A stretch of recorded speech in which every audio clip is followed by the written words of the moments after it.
Ladies and gentlemen, boys and girls, welcome to this championship you've all been waiting for. The widely anticipated final round of the ERA Sunday Championship, where we get to define our champions, where it all comes down to this: a single round race to go and make or break ties. And with it all being said, across the board, drivers looking to really show off what they can do at the beautiful circuit of Zandvoort. This circuit, built in 1952, has housed some of the most incredible moments in single-seater and in tin-top racing history, and has also been a circuit notorious to some of the wildest moments ever. Our drivers now look to try and tackle it, and this is just a couple of shots we had earlier today before it all went south and the weather came in to give us some wet weather racing. Let's take a look at our points and get an idea of how much is going to be going on here at Zandvoort and who is currently where. Starting off with our gold, and it is going to be our likes of Arul Jar leading out on 79 points, Christian Fingler on 60 points, Ronald Priggs on 59, Christoph Roloski on 54, Finn Van Allen on 50, Lewis Knight on 47, Finn the Gamble on 40, tied with Ulrich Diaga on 40, so 7th and 8th is right on the mark. Loss with Diego Matos on 37 points, with Matt Gall currently on 33 points. Incredibly close in our gold championship, but that's not only it. We got our likes of platinum. Ryan Gell leading out on 92 points. David Rolski on 60. Chris Wall sits on 56. Paul Fenter on 44. Martin Spritzer on 44 as well. Daniel Mutsuma sits on 40. Simon Domingo on 38. Simon Kusat on 32. Sebastian Luxon on 26 points. Only 2 points ahead of Nico Lawrence. Incredibly close with our platinums, but let's move on to the fastest of the fast, our diamonds. Christoph Peterson currently sits on 90 points, going and opening up that distance away from Ernest Limburgs, who missed out last time and will be hoping to bring it back. But Christoph Peterson hoping to secure the championship. Mayath Musa holds on to third place with 64 points and possibly aiming for second place. Cole Heinz on 48 points, only 2 points away from Stephen Milano James. Matt Whitburn joining in late, but has so far been one to keep an eye out for, with a double victory thus far. Sits on 37 points. Sean Skitter on 22 points, tied with Ben Hicks. Andre Sorodio on 18, with Darius 2 points behind on 16. Let's head down to our qualifying, folks, as we get ready to rock, roll, and rumble. Drivers at the ready to push that little bit more to see where exactly are they going to filter into this race. And it is raining out there, and this means we are in for a real treat, folks, because now drivers are going to have to think a little bit outside the box of what they need to do. Across the season, they have learned all the highs, the lows, how fast they're willing to go, and needing to utilize different skills to stay at the top of the order. That being said, it's going to be an incredibly, incredibly hard round indeed.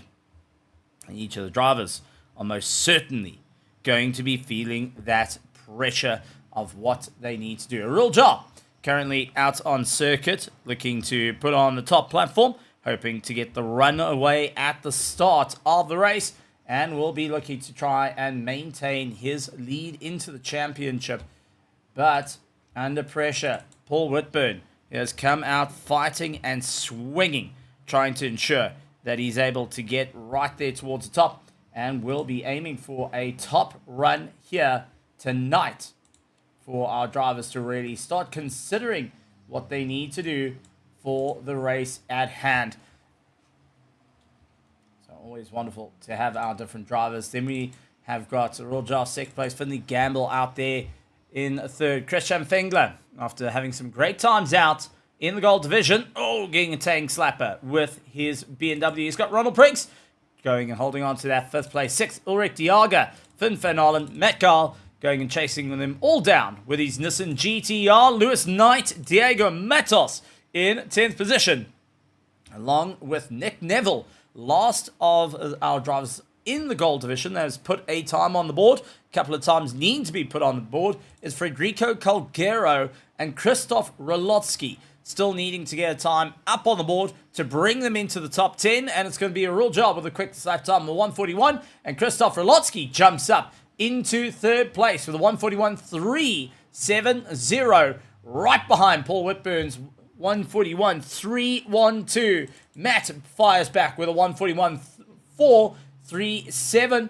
Finn Van Holland as well, trying to go and dial up the wick, seeing where exactly he's going to be trying to make up some pace here. Everyone hoping to give it that final push here at Zandvoort on a circuit that is absolutely drenched out there and requiring you to just finesse these cars around, trying to push that a little bit harder and see where exactly they can get the run up through the order. I mean, these are always moments that are coming into crucial times. And everyone having to really think outside the box of what their main goal, what their main idea is, and especially with the final round of the championship, nay, the final race of 2025 for the ERA Sunday Championship has come down to this very moment to go and give it that extra little push. We're also going and showing off in a unique fashion. Not only have we got 2 streams going out for our server 1 and server 2, but we have also now developed to have vertical streaming for you phone lovers out there to keep track of what's happening here at ERA as we experiment, as we push and innovate to give you the content you need to go and keep tabs on all the action here at ERA. But a real job, gonna look to lose out as Lewis Knight currently 0.3 up on his time and is giving it horns. A 141 dead is what he's set, but he's currently 0.3 up on everyone at the moment. Can he get ahead of Paul Whitburn, who put a 140.7 and is still going on? Lewis Knight pushing harder and harder. This will be one of his best runs if he can carry the momentum into the top row. Matt Gall also trying to deal with a little bit of slippery surface as he battled his way through. Federico Calgero still battling to get a time on the board in that cyber racing. McLaren trying to dig a little bit deeper, see where exactly can he get the climb. How can he move forward as drivers look to battle their way around the circuit? I mean, these are always difficult moments, and trying to figure out what is going to be the big game plan here tonight for our drivers to really give it that hard push, that extra little run to the line, and see who exactly will be able to stand on top regardless of who is there. I mean, these are always the tough times. These are always the most difficult of races. And when it comes down to our final round of the championship, well, it's gonna be a great one. Take a look.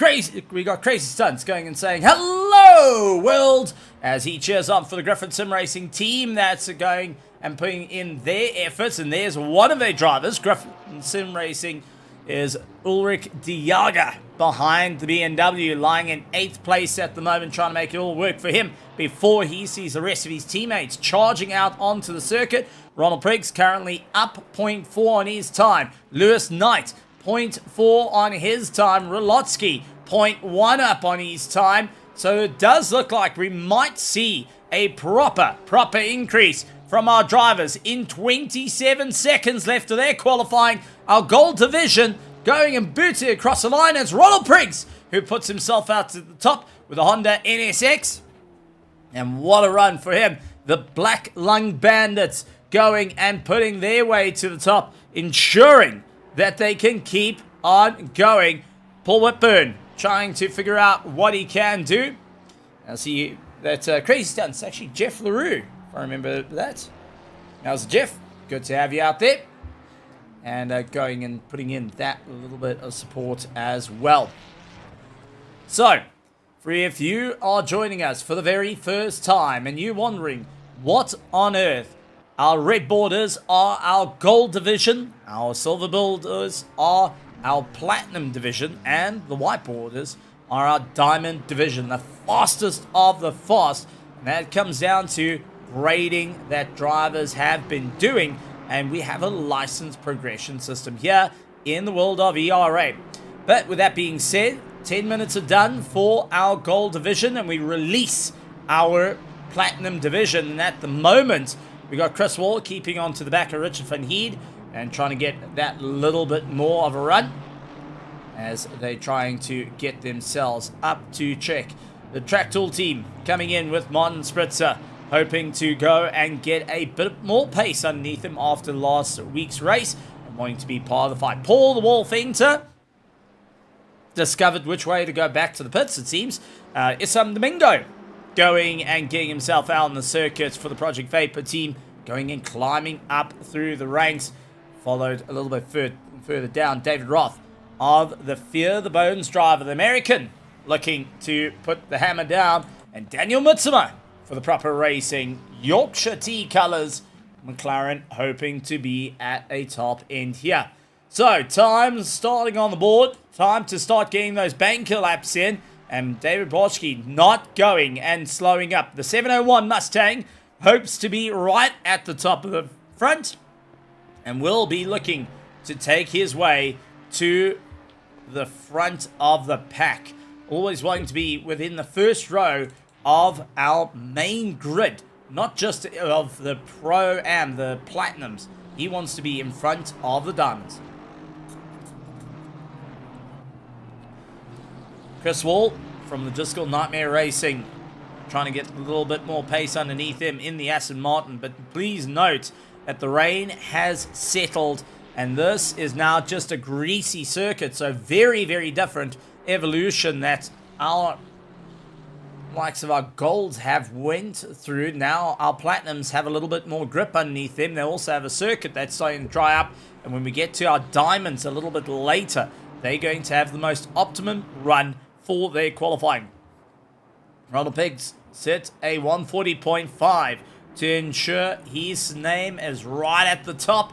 And we're going to see who's going to be able to set it. So 140.5. Can our Platinums be able to beat that? Can our Platinums stay at the top here at ERA? And can they give it one final push for one final qualifying for 2025 for the ERA Sunday Championship to walk away with a crowns that is absolutely tied? We have literally got competitors tied in points or above by 1 point. And let me remind you yet again, fastest lap time in the race counts as 1 point. So you can win with a single point. We saw it happen before. Martin Spritzer puts himself into first place with a 140.380. Chris Wall follows up into second place. Richard van Heed a little bit further down into 11th with a 141.5 as he tries to get the hammer down. Dave Brodsky yet to get time working on the board for him to stay in for the fight. 3 of our Platinums stuck a time on the board. Paul Fenter, Domingo, and Ruth looking to do everything he can. David Roth not going to be losing out too much time. He wants to try and make it work. Daniel Mutzmer fires in with a 9th place. Beautiful time over 141.377 as he slots himself in with Matt Gall and Christian Fingler. And he's hoping to get that a little bit quicker. But at the moment, 140.3. And it's not done yet. Martin is not holding back. He wants to try and figure out what he can do. David Roth comes back with a 140.200 at that point. And man, oh man, the Audi R8 now dialing up the wick, looking to put the pressure on. It hasn't been quite his season, but he's wanting to make it work out in his favor. He wants to dial it in. He wants to be at the top. And the question is, can he go and find that extra little push, that extra little run to ensure he stays in for the fight. Martin runs out a little bit wide. They're getting close to track limits. David Broschke down in third place with Chris Wall chasing him down in fourth. For the Platinum, Fenter, Domingo, not having a time on the board, will be scratching their heads of what they need to do to try and get themselves that little bit further up. Well, Paul Fenter comes across the line with a 139.5. So in the drier circuit, it's Paul Fenter who gets ahead of David Roth, and now trying to open up the distance as he really starts to dial up the wick. Roth in second place, Richard Verheerd, Martin Spritzer, and David Broschke currently hold on to the top 5. Chris Wall trying to make up some ground in 6th position as they continue on the little bit of momentum. Daniel Mutsuma up into 8th place behind Ronald Priggs, a 140.672 to the likes of Ronald Priggs. 140.5 is separating them. Isam Domingo comes in and puts himself up at the top with a 139.465, getting ahead of fellow South African Paul Fenter. But it is definitely getting drier and drier out there, and these drivers are starting to feel it. These drivers are starting to realize, hold on, full set slicks, get them nice and warm, get that extra push, because man, oh man, Paul Fenter currently fastest at the moment as he makes his way through the right, through the left. There's 14 corners on this circuit, and it's incredibly tricky in its current layout. This is a previous layout it has before it was modified and fixed to the 2025. We unfortunately don't have that. This is a 2024 layout, and he goes out a bit wide. Here he comes as Mon Spritzer up in the first, Rich Van Heed into second, and Paul Fenter boots himself up into first place with a 138.7. What a drive for our Platinums at the moment, with 2 minutes and 50 seconds left on their final qualifying of the season to really give it horns at the moment. Daniel Mutsuma just out of the running, needs to try and figure out where can he pull the pace to get a little bit closer to Chris Wall. A 140.5 is needed, comes across the line with a 140.3. Unfortunately, that lap was caught out by not going and keeping it out on circuit. Domingo, a 138.4. Chris Wall, a 138.7 to take second place. Paul Fenter in third. David Broschke, Martin Spritzer, Richard Van Heed, David Roth, Daniel Mutsuma currently hold on to the top rungs, trying to give it their absolute all for the final push. Here comes Roth, though, gunning it down to the wire. Not going to be an improvement on his last time, but gives himself one more banker to make it work here at Zandvoort. Can he get into the first place of the Platinums with that Audi R8 that many said just can't get it right? He's looking to prove him wrong. There's some Domingo going and launching his way through in the BMW. He's been grafting on this car all season, all year long, and wants to try and make it work. But Martin Spritzer, the Track Tool team, puts a 138.3 to ensure he stands at top. Paul Fenter fires back with a 138.0 in the Aston Martin to break the BMW chain. And is it going to be likes of Chris Wall, who's currently 0.3 up, Richard Van Heed 0.1 up, David Broschke currently 0.6 up, and Daniel Mutsuma 1.2 seconds up, trying that little bit harder to see what he can do to get that final run. Daniel Mutsuma comes in across the line, does improve up into 7th, and it's going to be Chris Wall up into 3rd. Domingo comes across the line, holds on to 4th place, and it's now the 701 of David Broschke. Is it enough for him to come through and make it work out? From 6th, he manages to move up into 5th place with a 138.4. The 727 of David Roth running out a bit wide, losing that little bit of time. 27 seconds left on the board for our drivers to make their last stand. As it's David Roth comes across the line, he boots himself up with a 137.9 and will be leading out the Platinums for now as our drivers make their way through. Richard Van Heed trying to boot it, trying to give everything he can, as we do see Martin run out into the dirt, costing him some time. Here comes Richard, 0.2 up on his time. Will he be able to get into second place? And crosses the line, a 138.6, unable to improve there, but got into a beautiful, beautiful run. Daniel Mutsuma trying to improve, and the 31 of Isam Domingo, currently fastest on circuit.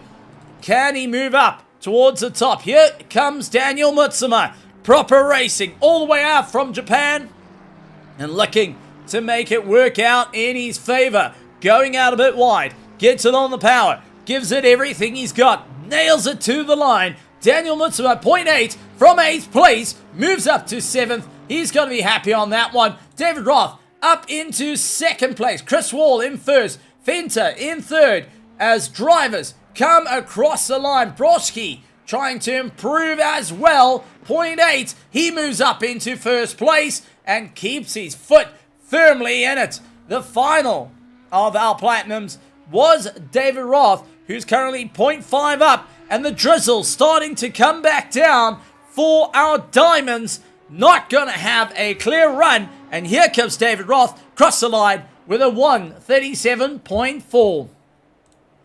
That being said, it's time to release our Diamond division, the fastest of the fast. But now the conditions have completely swapped for them. They are no longer going to be standing at the top. They are no longer going to be the fastest, because as the water comes down, the track gets greasy. Christoph Peterson, Matt Whitburn, Sean Skitter, Andre Seradio, and Ernest Limburgs have to go and drive through to ensure their tires are warm, their brakes are warm, and that they can find any little grip to try and close the pack. A 1:37.4 is what they need to beat. Random weather conditions for these drivers, and it's something it's been building up over the course of the season. Here at ERA, each race is its own lesson. How to do with heat, how to deal with cold, time, whether it's morning, night, afternoon, weather conditions, rain or shine.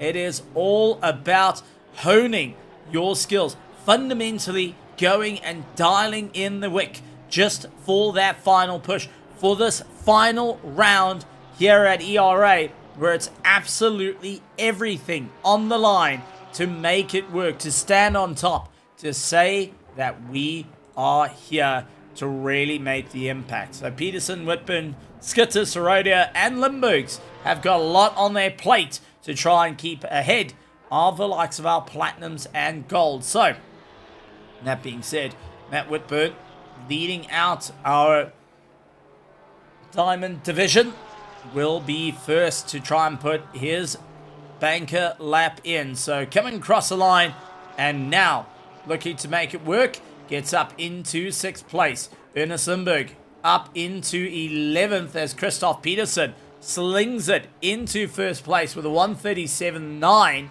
trying to get that run. Sean Skitter, 1:39.197, right behind Ernest Limburgs, with Andre Sorodio right on the back of him as well.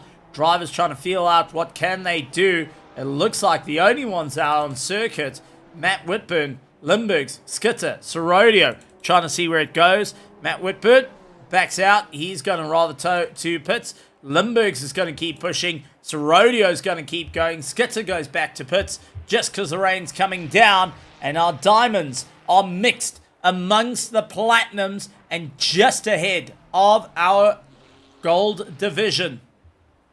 This is going to be an interesting race now for the likes of Christoph Peterson, as he's got Dave Roth, his teammate with David Borchke, Chris Wall, and himself lining up in the top 4. Paul Fenter, Mon Spritzer, Matt Whitburn, Isan Domingo, Daniel Mutsuma, Rich Van Heerd, Ernest Limburgs in 11th, with the likes of Andre Sorodio and Sean Skitter still trying to find that little bit more pace. In 5 minutes and 23 seconds, it is all or nothing for both our Honda and our Ferrari out on circuit, who are battling to find the grip underneath them, to battle they 1:39.1 and 1:39.9 that they set in the rain trying to drive it through and hoping that the weather conditions will just lift enough to keep him in check, to go that extra mile, to push that extra mile, all of it coming into play. And it's going to come down to who has that last little run,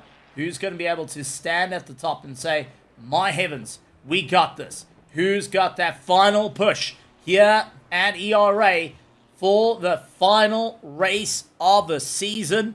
And it's going to be Serodio parking it. Sean Skitter last on the circuit for our Diamonds. Has he got enough in the tank? See if he can possibly improve. Or will he go and join the fellow competitors and let the clock run out here at Zandvoort as they try to dig that little bit deeper? Final points to go for. And it all comes down to this. One race, one opportunity, one last time to go and call yourself a champion for 2025. And might I say, come next year, we're in for an absolute monster of a change during the course of our season. So don't go anywhere. Keep an eye out on our socials, as huge things are going to be happening here at ERA to get a little bit more pace into us and to go and give you a more exciting, a more filled experience. And also, when we come back with so much, Sean Skitter goes offline and he will wait out the clock. 3 minutes and 20 seconds, folks, is what we've got here as cars lined up, getting ready to go.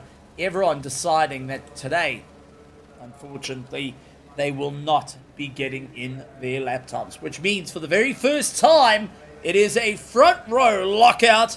Coming in from our Platinums is David Roth and David Roschke, who will lead out the pack. Chris Wall will be lining up against our multiple champion, Christoph Peterson, in fourth, who will be looking to try and clear the field and extend his lead in the championship to look to take the diamond crown. He's ahead of Matt Whitburn, who's going to be fighting him every which way possible in conditions that is going to change the absolute flow of this event.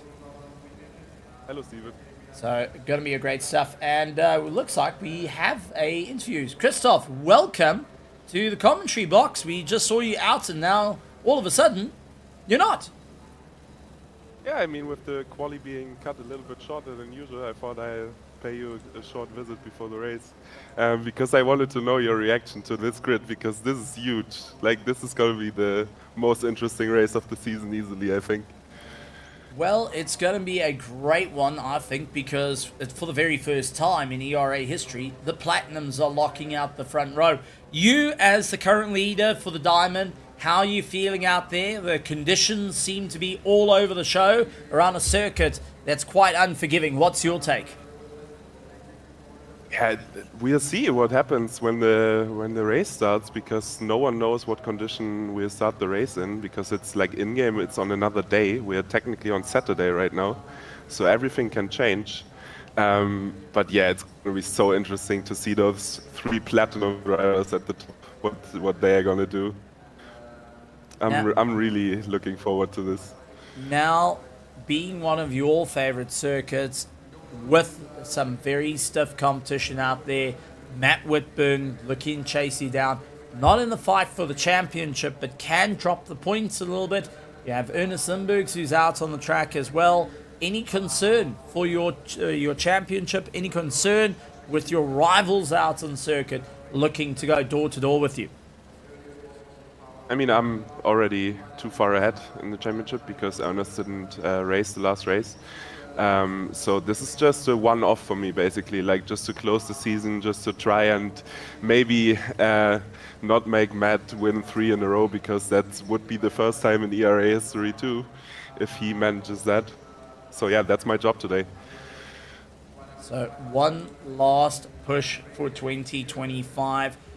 What are you thinking is going to be the grid layout by the end of this race? I mean, come on, we got to think about this because there's so much going in. Your thoughts, first, second, and third. This is difficult. Um, ah, I don't want to put myself up there, so I'm saying Ernest will win. And then it's either me or Matt, and one platinum I think will make it to the overall podium. I don't know who it will be, but all the three guys are a big chance. Well, with that being said, and as we're getting ready to move over to racing conditions, 1 hour, 30 minutes worth of racing, anything you want to say to all the race fans out there, to all the partners out there, before you get on the loud pedal for the final time of 2025 for the ERA Sunday Championship, anything you would like to say, the floor is yours. Yeah, keep supporting us, keep cheering for us. We'll try to make it a show. This is gonna be, hopefully, this is gonna be the best race of the season, in the season full of very good races. So, see you all on track.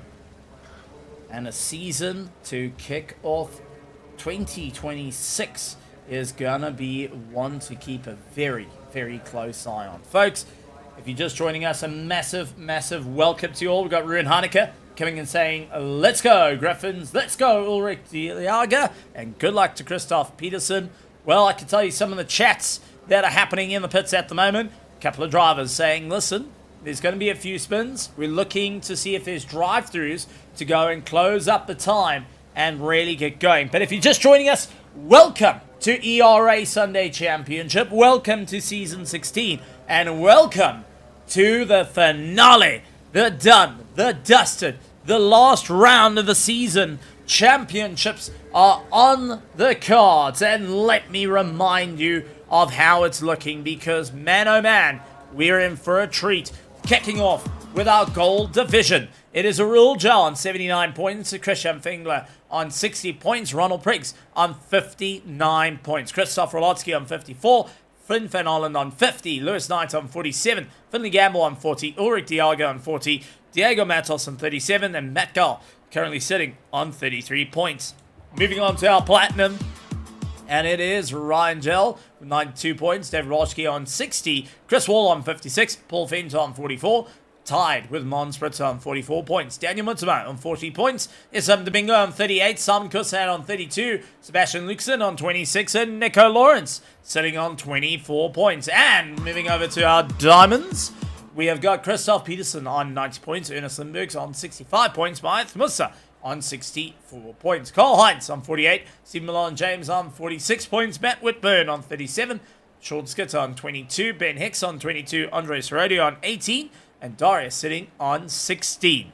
Now, to go and bring you up to pace with what we got here, our drivers will have to contend with it. Remember, the fastest lap scores 1 point. That means you got 1 point to get this right. You got 1 point to get that push. You got 1 point to stay at the top.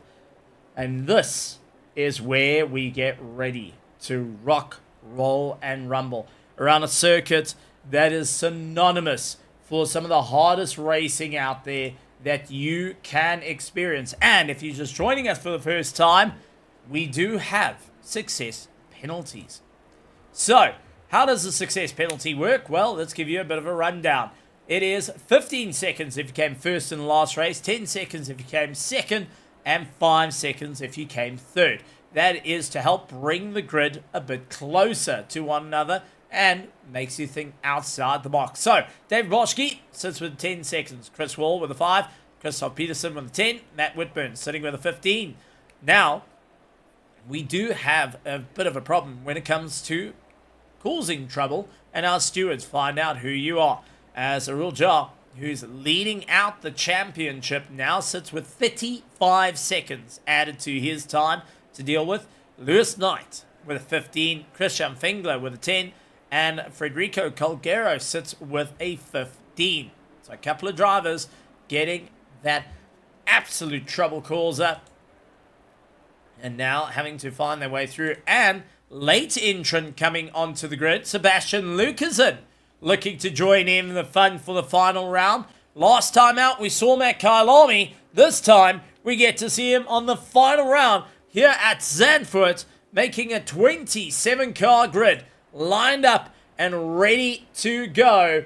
Each of the drivers looking for their final push here for the ERA Sunday Championship, and it's all on the cards. Who is going to be standing at the top come the end of it? Who's going to be able to fight it out? And for the very first time in a very long time, our front row locked out by our Platinum Division. Roth and Broski will start first and second and will guide the grid through before we get ready to rock and roll for the race. It is going to be a close one. It's going to be a great one.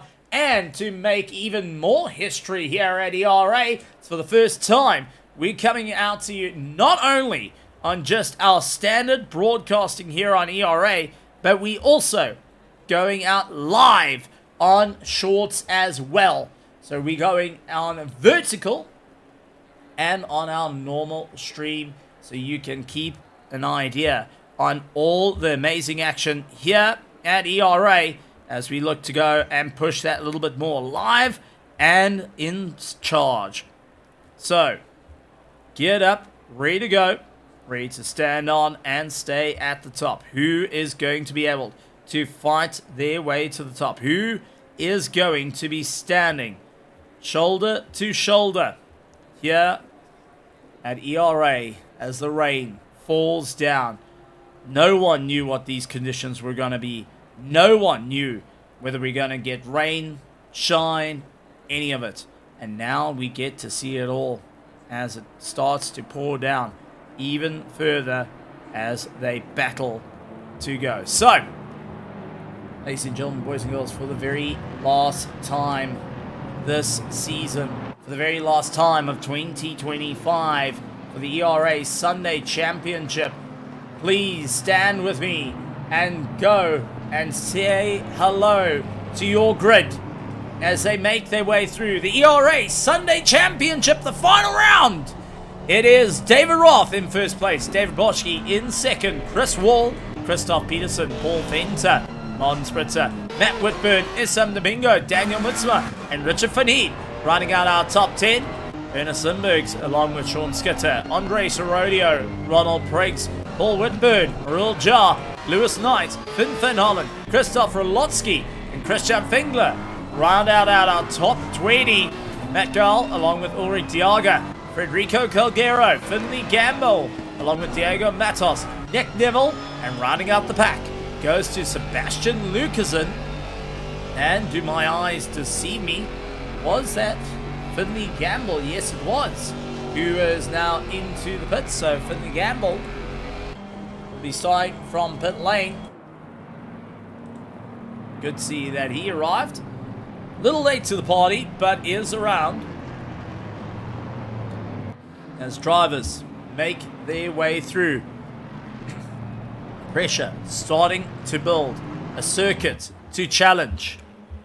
And drivers looking to get that final run through the order. Who is going to get that little bit more of a run after such an amazing weekend where so much has gone on? Not only have we had the Formula One Championship decided, now that was just a taste test. We're going to get to see the most important championship in the world decided, and that is the ERA Sunday Championship across 2 servers, 3 different categories in each server, 9 categories total, an incredible amount of drivers. Server 1, Server 2 lined up, and this is the final race for the ERA Sunday Championship for 2025, with one more race after this being a Spa endurance race later this December. But with all eyes to the front, who is going to stand at the top? Will it be David Roth? Will it be David Broschke? The rain's starting to come down. The lights are on. Lights on. Lights on. Lights on. As they all filter side by side. Waiting to go. Gamble starting from pit lane. Getting ready to rock and roll. Onto Jim, and away we go racing. as they boot it off the line, absolutely gutting into turn 1. The sharp hairpin is going to make life interesting as David Roth first in, and it's going to be Christoph Peterson out wide. Oh, big problem for David Boschke, and it's just a turnaround of note. That is Martin Spritzer turned in the middle of the pack, gets it slammed in nose, and is down the order. Christian Fengler, part of that mess. Here comes Finley Gamble. Oh, nowhere to go. Into the side as all wet, all cold, and all problems came into play there. Martin Spritzer with major damage to his car. Let's quickly take a look. It's contact against Chris Wall into Brodsky. Wall into Martin Spritzer. He's stuck in the middle. There's the impact. It's Paul Whitburn. Lewis Knight gets it, and it's just chaos from there.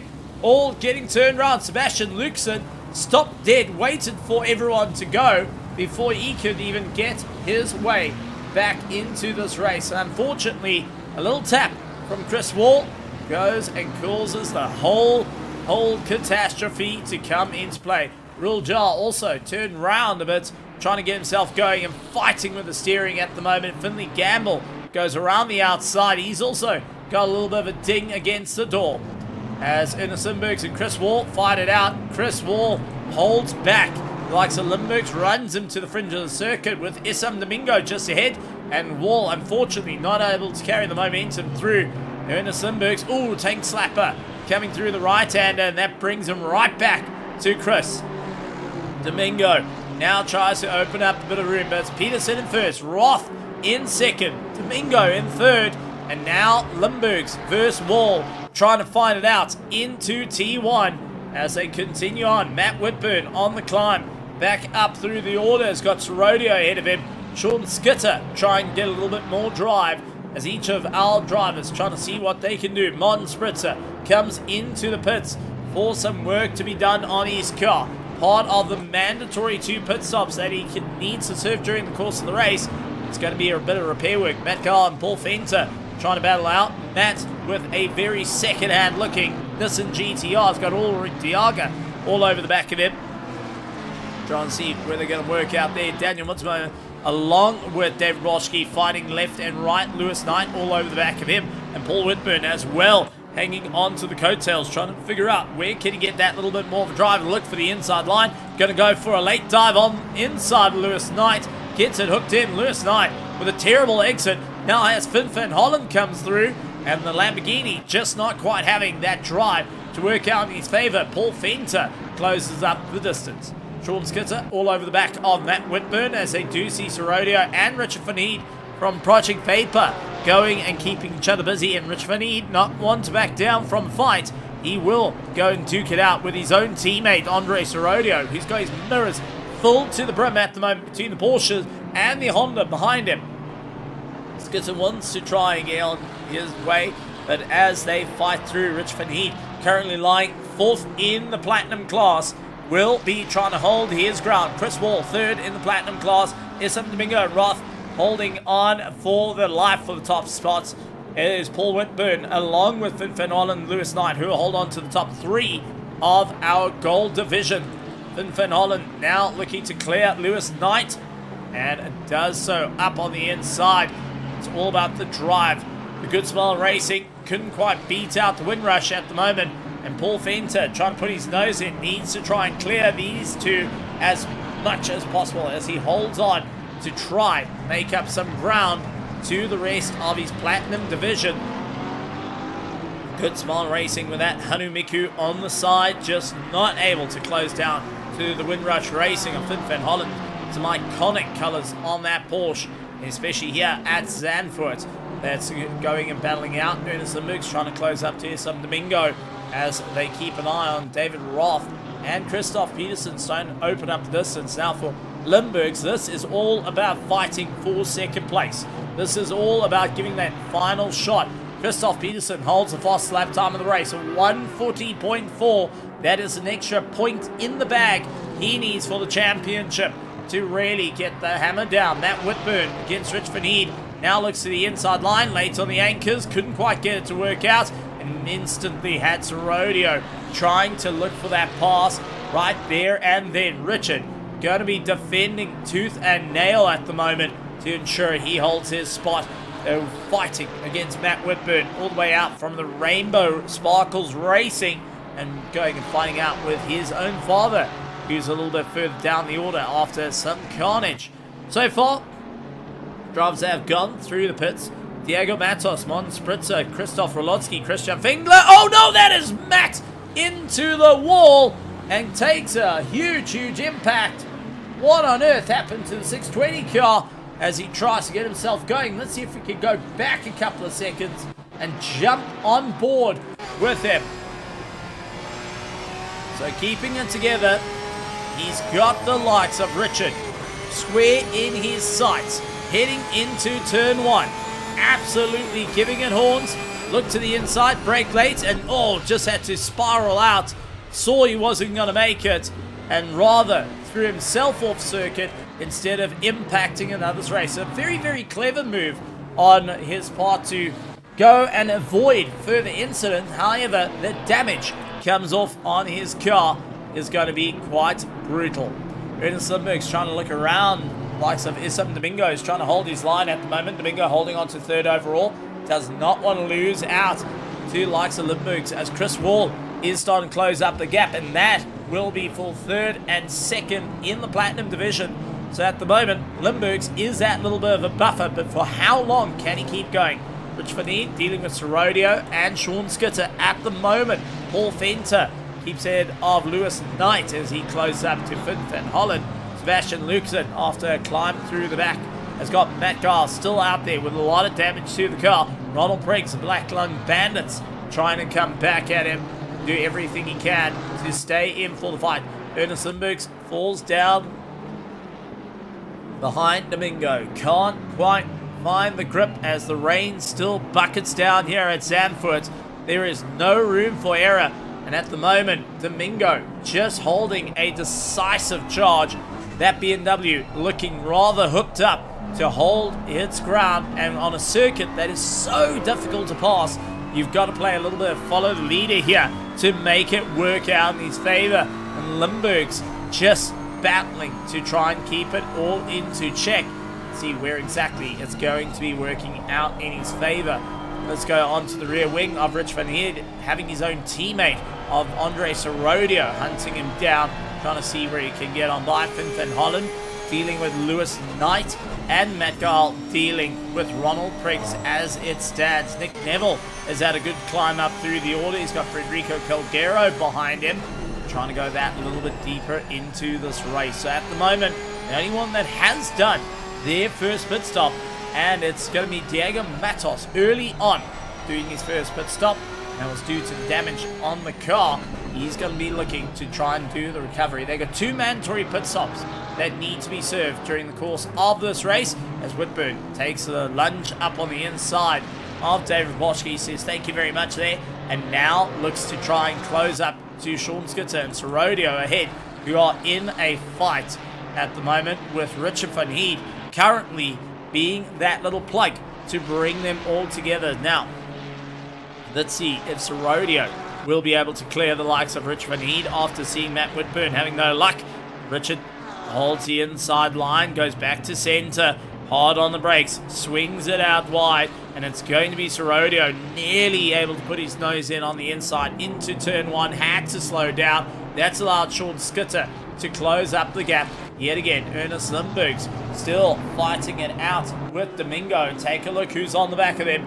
Chris Wall waiting for his opportunity. Takes one little move, that one misstep from Domingo, and Wall will be right there to go and snatch away second place. And for Ernest Lindbergh's, who holds second in the Diamond class, he does not want to be falling out of grace from the likes of Christoph Peterson, who's opened up quite a significant gap at the moment to try and hold on for the championship. Lindbergh's up on the inside, up and under. Can he keep it going? Domingo going to find him out. Side-by-side contact between the two. And there goes Chris Wall. Takes the opportunity. Sees that Lindbergh's has a bit of a problem. Couldn't quite get it. Lindbergh's with a bit of frustration to Domingo, saying, come on, buddy. We are not in the same race here. And that is Paul Fenter into the dirt. Finley Gamble also having a bit of a problem. And what has gone on for Paul Fenter and Finley Gamble, both landing up in a world of hurt. So off to our handicap, Paul Fenter ventures off, into the wall and continued to go down. Was it a steering failure or what on earth happened there? And is just the car dragging at this point? Stopped out on track. He went flying into the wall side by side with one of our McLarens, and unfortunately not having a good time, and looks like had to retire the car for whatever rhyme or reason. A technical problem comes into play. Ronald Priggs trying to get himself going. Will dive into the pits. Nick Neville as well. Chris Wall, Lewis Knight, David Roth, Daniel Mutsuma, all diving into pit lane. Unfortunately, with a single retirement coming in from Paul the Wolf Inter, who had just a moment where he spiked off to the left-hand side, has now put him into a world of hurt. We'll try and get some indication of what on earth happened to Paul on that last run. Why on earth it all went wrong for the South African that was trying to get that extra push to see where he would go. So these are just some difficult times up and down through the order. Limburg's all over the back of Domingo, trying to see where he can get the drive. Richard van Heed along with Serodio and Sean Skitter trying to push that a little bit more, seeing where they can go. And it is Finley Gamble serving his 15 seconds. He's getting that out of the way. Quite a few drivers opting to get their success penalties and their penalties they received from the stewards out of the way. Ernest Limburgs dives into pit lane, seeing Christoph Peterson there. Is some Domingo looking to take over the lead of the race. Rich van Heed going and working Serodio closer to the wall there. Serodio's going to come around and a little bit side by side, as they did see the Black Lung Bandits come out. And unfortunately for Ronald Priggs, he had to really climb on the anchors. Sean Skitter right into the mix as well. Domingo and Matt Whitburn goes and closes up at a rate of knots onto the back of him as it gets rather busy out there. David Borski trying to keep it all together. He clears Ronald Priggs, who just sees this absolute mob around him, going, well, I'm not wanting to fight with this at the moment. I'm going to leave it for everyone else. Peterson and Limburgs get their pit stops done and dusted, hoping that they get ahead of David Roth, who has completed his first pit stop of the race and will be looking to try and get ahead of the pack. Richard holding on to the lead of the race for now. Serodio and Skitter continue to fight it out. Matt Whitburn deals with David Boschke, who's lost out to SM Domingo, going up on the inside. BMW trying to outrun the Mustang at the moment, and it's going to come down to there's no replacement for displacement, and the big V8 just having that little bit of legs. The BMW really good under braking, cornering, just not able to keep ahead. David Boschke for Cyber Racing gets ahead of the Project Vapor of Isam Domingo, going and really dialing up that wick, ensuring he can stay in for the fight. Sean Skitter and Andre Serodio continue their fight on at the moment, as we do see that looks to be the likes of Ulrich Diaga into the pits to get his pit stop done and dusted. Nick Neville is in the pit lane as well, trying to get it done and dusted. So there is a few drivers looking to give it their final push and to get their final pit stop done here on the circuit that has dried up beautifully, and track temperatures are starting to shoot up at the moment. 26 degrees, and it has gotten rather dry. It has gotten rather interesting, and from wet tires to slicks is the game plan. Domingo in the pits, hoping to come out ahead of David Roth at the moment, who's got Christoph Peterson trying to close up. Roth leading out those that have completed their first pit stop of the race, and Isam Domingo is unfortunately going to fall right behind him, and the likes of Christoph Peterson, the Fear the Bones drivers, running in sequence with Roth with the fastest lap time of the race of 138.9 as it stands.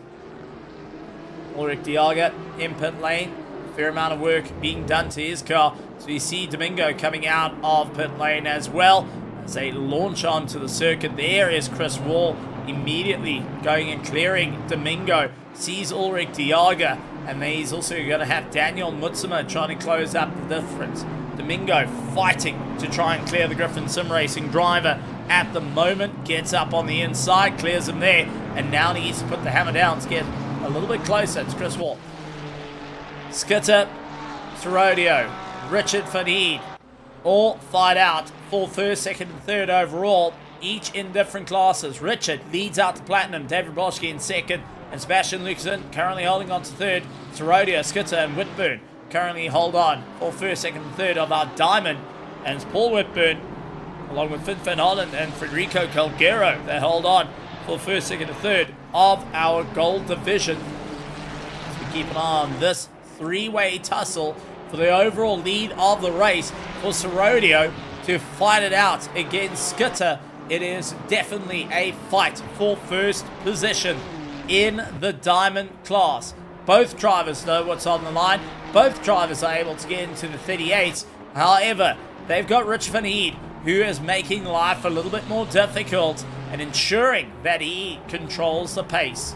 Christoph Peterson trying to clear on path with David Roth, gets on the inside, clears him there. And for Roth, it's no big effort as he's currently fighting for class position. Trying to go that little bit more as they trying to figure out what can they do to go and get the climb back up through the order. Serodio all over the back of Richard Van Heed as it stands, with Sean Skitter having a good go at him. Looking left, looking right, no way to get on by. Late on the brakes yet again, trying to search for any moment. Now, for drivers that need to complete their success penalties, Matt Whitburn with a 15 second, David Brodsky with a 10, and Federico Calgero with a 15 is needing to get that done and dusted to be able to then race till the very end. For drivers that have completed their pit stops, that goes to Ulrich de Jager, and unfortunately Finley Gamble has not done that. He's completed his first pit stop, but Ulrich de Jager is the only driver at the moment that has completed all his pit stops. Even Nick Neville has not done the significant way to. He's pulled into the pits twice, but he needed to put that one extra litre into the tank and be lined up square in the box. So he is trying to play a little bit of recovery at the moment to ensure that he keeps up the running, and will have to go into the pits for one last time as well. So drivers are having to think a little bit outside the box here, what they need to do to stay at the top. Having discussions with the teammates. Ernest Limburgs, however, into the weeds. Now trying to get himself going. Not ideal for the 95 driver, as now he is having that little bit of a problem. Let's quickly go and take a look at the replay. That was out of our final corner. I think possibly having a bit of understeer, kicking him out a bit far. There it is, but understeer into the dirt, spins him around, is able to keep it away from the wall, and stops there on the track, rather pulls forward. Now he's got the likes of Domingo as they keep the pressure on Chris Wall. There's some Domingo, now looking to try and clear on by. Peterson takes over the lead for those that have done their pit stops. Serodio, side by side with Skitter. Skitter clears the likes of Serodio, and now trying to get back to the likes of Richard Van Heed, and right behind them, Matt Whitburn, who previously had the fastest lap time of the race, has been handed over to Peterson with a 137.3 in these prior conditions. Drivers still fighting their way through. Domingo and Limburgs fight on against Chris Wall, who's not making it any easier at the moment. And for Chris Wall, he's currently fighting out in the Platinum division. He is currently sitting on for the likes of, that would be 5th place, and at the moment he's getting pressurized by the likes of Ernest Limburgs, who is a Diamond division, but there is some Domingo right on the back of him that's also in the same class as Chris Wall. So the last thing he wants to do is lose that little bit of a golden ticket, that little bit of a buffer that he had to go. Down the main straight, in the slipstream they go, aiming for turn 1. Limburgs seeing how late can he get the under braking, look towards the inside line, down to second gear, really trying to get the drive underneath that Aston Martin, couldn't quite make it work. Immediately, Issam Domingo hunts lefts, hunts right, trying to see where he can clear. Limburg's not having an easy time out there. Skitter all over the back of Rich van Heed. Matt Whitburn onto the back of Sorodio as he tries to push that a little bit harder. And David Broschke holds on to that top 5, is still keeping a very close eye on what he needs to do to make it work out in his favor and see where exactly can he get that ultimate charge. Domingo and Limburgs trying to keep each other fairly busy at the moment, with Chris Wall not giving an inch. Each of the drivers just having a stunning time out there, trying to figure out what has gone on and where can they get that final push. Where can they get that final drive to stay ahead of the pack, and each of them needing to really go and dial it up, try and find that little bit more momentum underneath him. Domingo late under the brakes, couldn't quite get the swing underneath him, with Limburgs able to carry that little bit more momentum. Skitter hangs on to the back of Richard van Heed for the overall lead of the race. Richard holding his line, not backing off, and you can see not even going on hard defense. He's just keeping his racing line and making sure to slow it down the corners, throw the little Honda off its cam, and let the V6 turbocharged Ferrari carry on its little bit of a run side by side. A little bit of a moment between the two to try and get themselves sorted under braking. And it's going to be Sean Skitter around the outside. Can he carry the momentum in his favor as he really keeps the power going? Trying to see where exactly is that going to help him out here. Richard gets up, gets going, and stays ahead. Sorodio and Matt Whitburn trying to close up the distance as well. No room for error between them. And take a look at how hard Richard's trying to guard that inside line. Skitter ran him right to the fringes, right up against the wall, and then slots right back in. And that has now brought the likes of Sorodio, Whitburn, and David Broschke into play. The top 5 in for a fight of note. All of our top 5 have not done their first pit stop. From 1st to 9th are still yet to go and get their first stops, with Christoph Peterson leading out those that have completed their first pit stop of the race. Sebastian Luxen all over Finn Van Holland, trying to get the climb up through the order. And for the likes of Sebastian Luxen, who started at the back of the field, didn't do qualifying, was a late entrant, now trying to see if he can make it work as he looks around the outside of the Porsche. The Windrush Racing can't get overtaken there, and this is going to go and cause a bit of a problem for the mental health reminder of Sebastian Lucasen, who is absolutely hunting for any opportunity. Big look on the inside for some Domingo on the likes of Chris Wall, trying to see if he can clear. Unfortunately, couldn't quite get it done. A light touch between the two, but nothing too disastrous during the course of this race. Fight for overall lead at the moment. Rich van Heed keeps it going. 138.7 was his last lap. Sean Skitter 138.4. Sorodio 138.3. Matt Whitburn a 138.1. David Broschke a 138.0.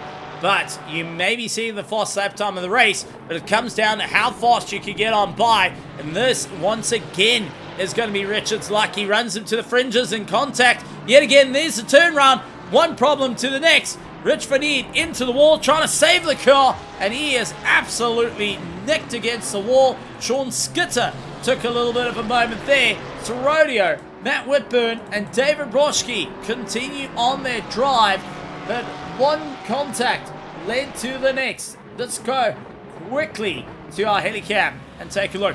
So it was on the way through, ran out wide, a little bit of contact between the two, and unfortunately just clipping the rear left of Rich van Heed, goes and spikes him to the wall. Sean Skitter trying to rejoin the circuit with not much room left to go. Landed up with both drivers getting that little bit of an argy-bargy moment. Sebastian Luxen up on the inside of Finn Van Holland. Can he carry the momentum through just enough? And he does to clear the Porsche to try and get that going. Matt Whitburn now having to get past the likes of Andre Sorodio. You can see also facing a bit of damage to his car and feeling it at a rate of note.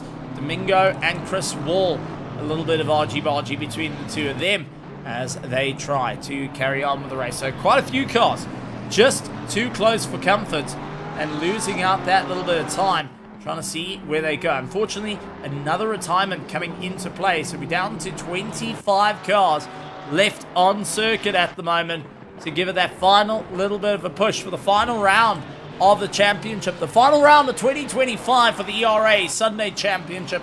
And with crowns on the line, it's all about who's going to be able to make it work out in their favor to stay on top, to really make their way around and see who stays in for the challenge.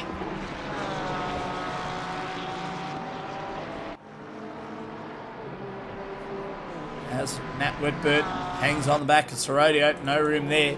David Broschke trying to close up the distance as well. Grid starting to calm down ever so slightly as we break our way through. Now this is the longest event of the championship, 1 hour 20 minutes over the standard 1 hour racing we have during the course. And the reason for that is to give our drivers that little bit more of a challenge to see where exactly they can get the run, where exactly have they learned, perfected, and have the stamina to run such a long race. It comes down to normal GT sprint racing. An hour and 20 minutes is the maximum replay length of an ACC run, but is also a maximum tank can be an issue as well, meaning you're needing to get those pit stops. So it's not just a quick in and out that you would usually do. You are looking at a full tank plus a little bit of change to go and get yourself to the end of this race. And that means our drivers have to consider that in their setups while compensating for whatever weather conditions are out there. It's very, very windy at the moment. Track conditions, we've dropped out by a degree. We started out in a bit of drizzle. Now we're up into the cloudy conditions. No rain forecasted for the next 30 minutes. Our drivers now needing to figure out what is going to be the big plan here to carry on the momentum to stay towards the top. Daniel Mitzvah trying to mount the curb, closing up to Chris Wall, seeing what he can do at the moment. A real jar, unfortunately, is one of the competitors that's going to be scratching his head as he's leading out the championship and now down in 25th position. One pit stop left to go, and after having that monster damage at the start, he's got a long road to climb. Ulrich de Jager, on the other hand, took a bit of a gamble at this point with a single pit stop done early and then getting his pit stops completed earlier on. So had it for the damage, had it for the next round, now trying to just nurse this car to the end for the next 1 hour and 1 minute here at Zandvoort for the final round of the ERA Sunday Championship. Matt Whitburn all over Andre Sorodio now as they go onto the main straight, pushing that a little bit harder, trying to see where he can go. How far can he get the drive? Sorodio having a lot of top end, takes an early corner exit to try and get himself sorted out. And you can see Matt Whitburn decided to go that a little bit later. Instead, he was trying to just get as much of a sweep in through the corners, try and straight line it as much as possible to see where it turns out for him, and just going and battling that little bit more, trying to see where exactly he can get the drive. Every single one of the drivers working that a little bit harder to see where it's all going to go and how far they're willing to take that travel.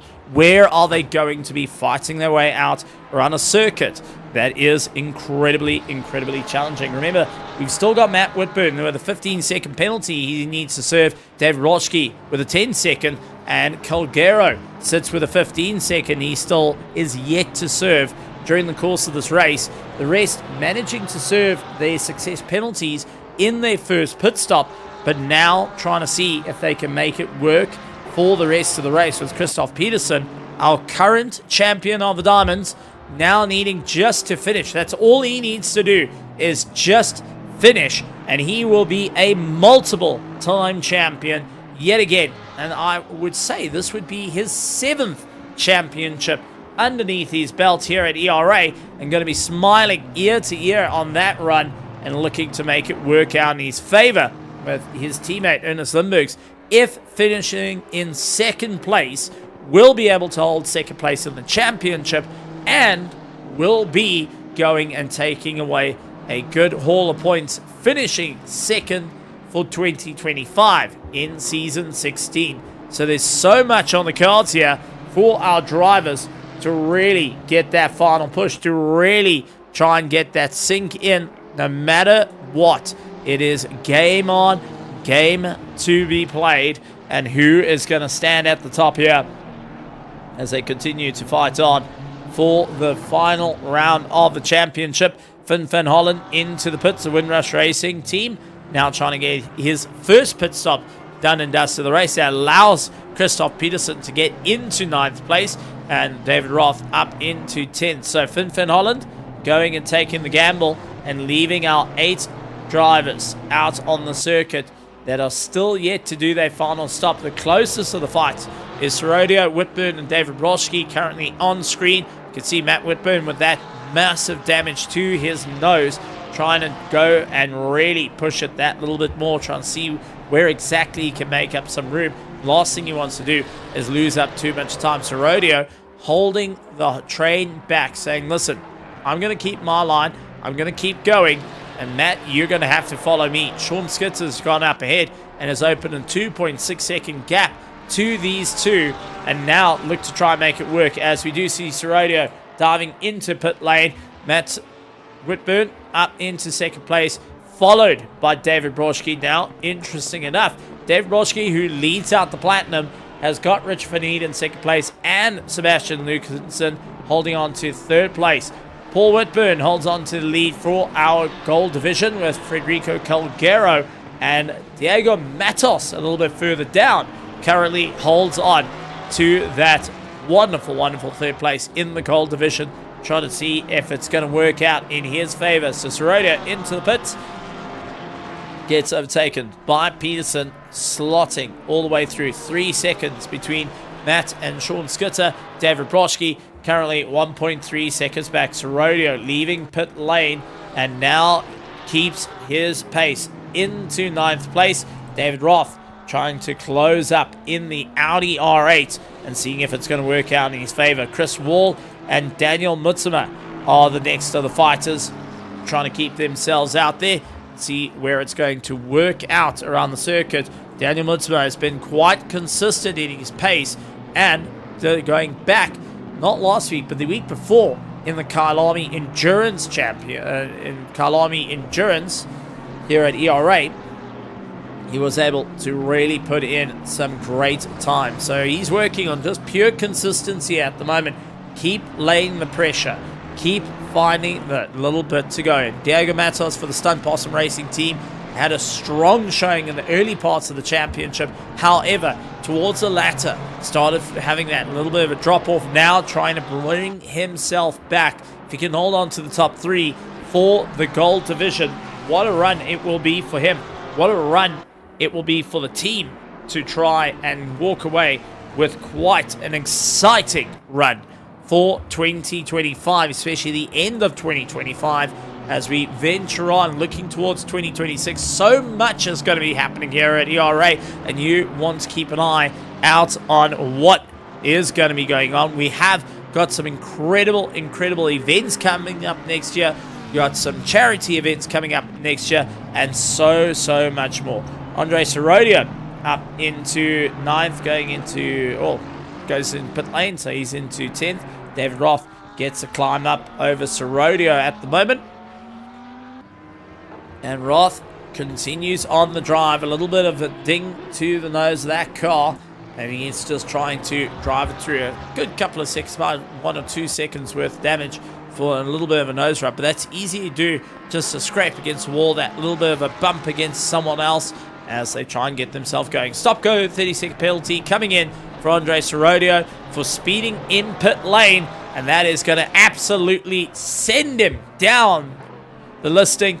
And Sorodio, who was fighting out for a top 3, now gone into it. So that is going to be a bit of a problem. Now, we are getting reports from Paul the Wall Fenter, who we saw earlier venturing off into the dirt, hitting the wall in game over, and, well, he's landed up with a bit of a problem.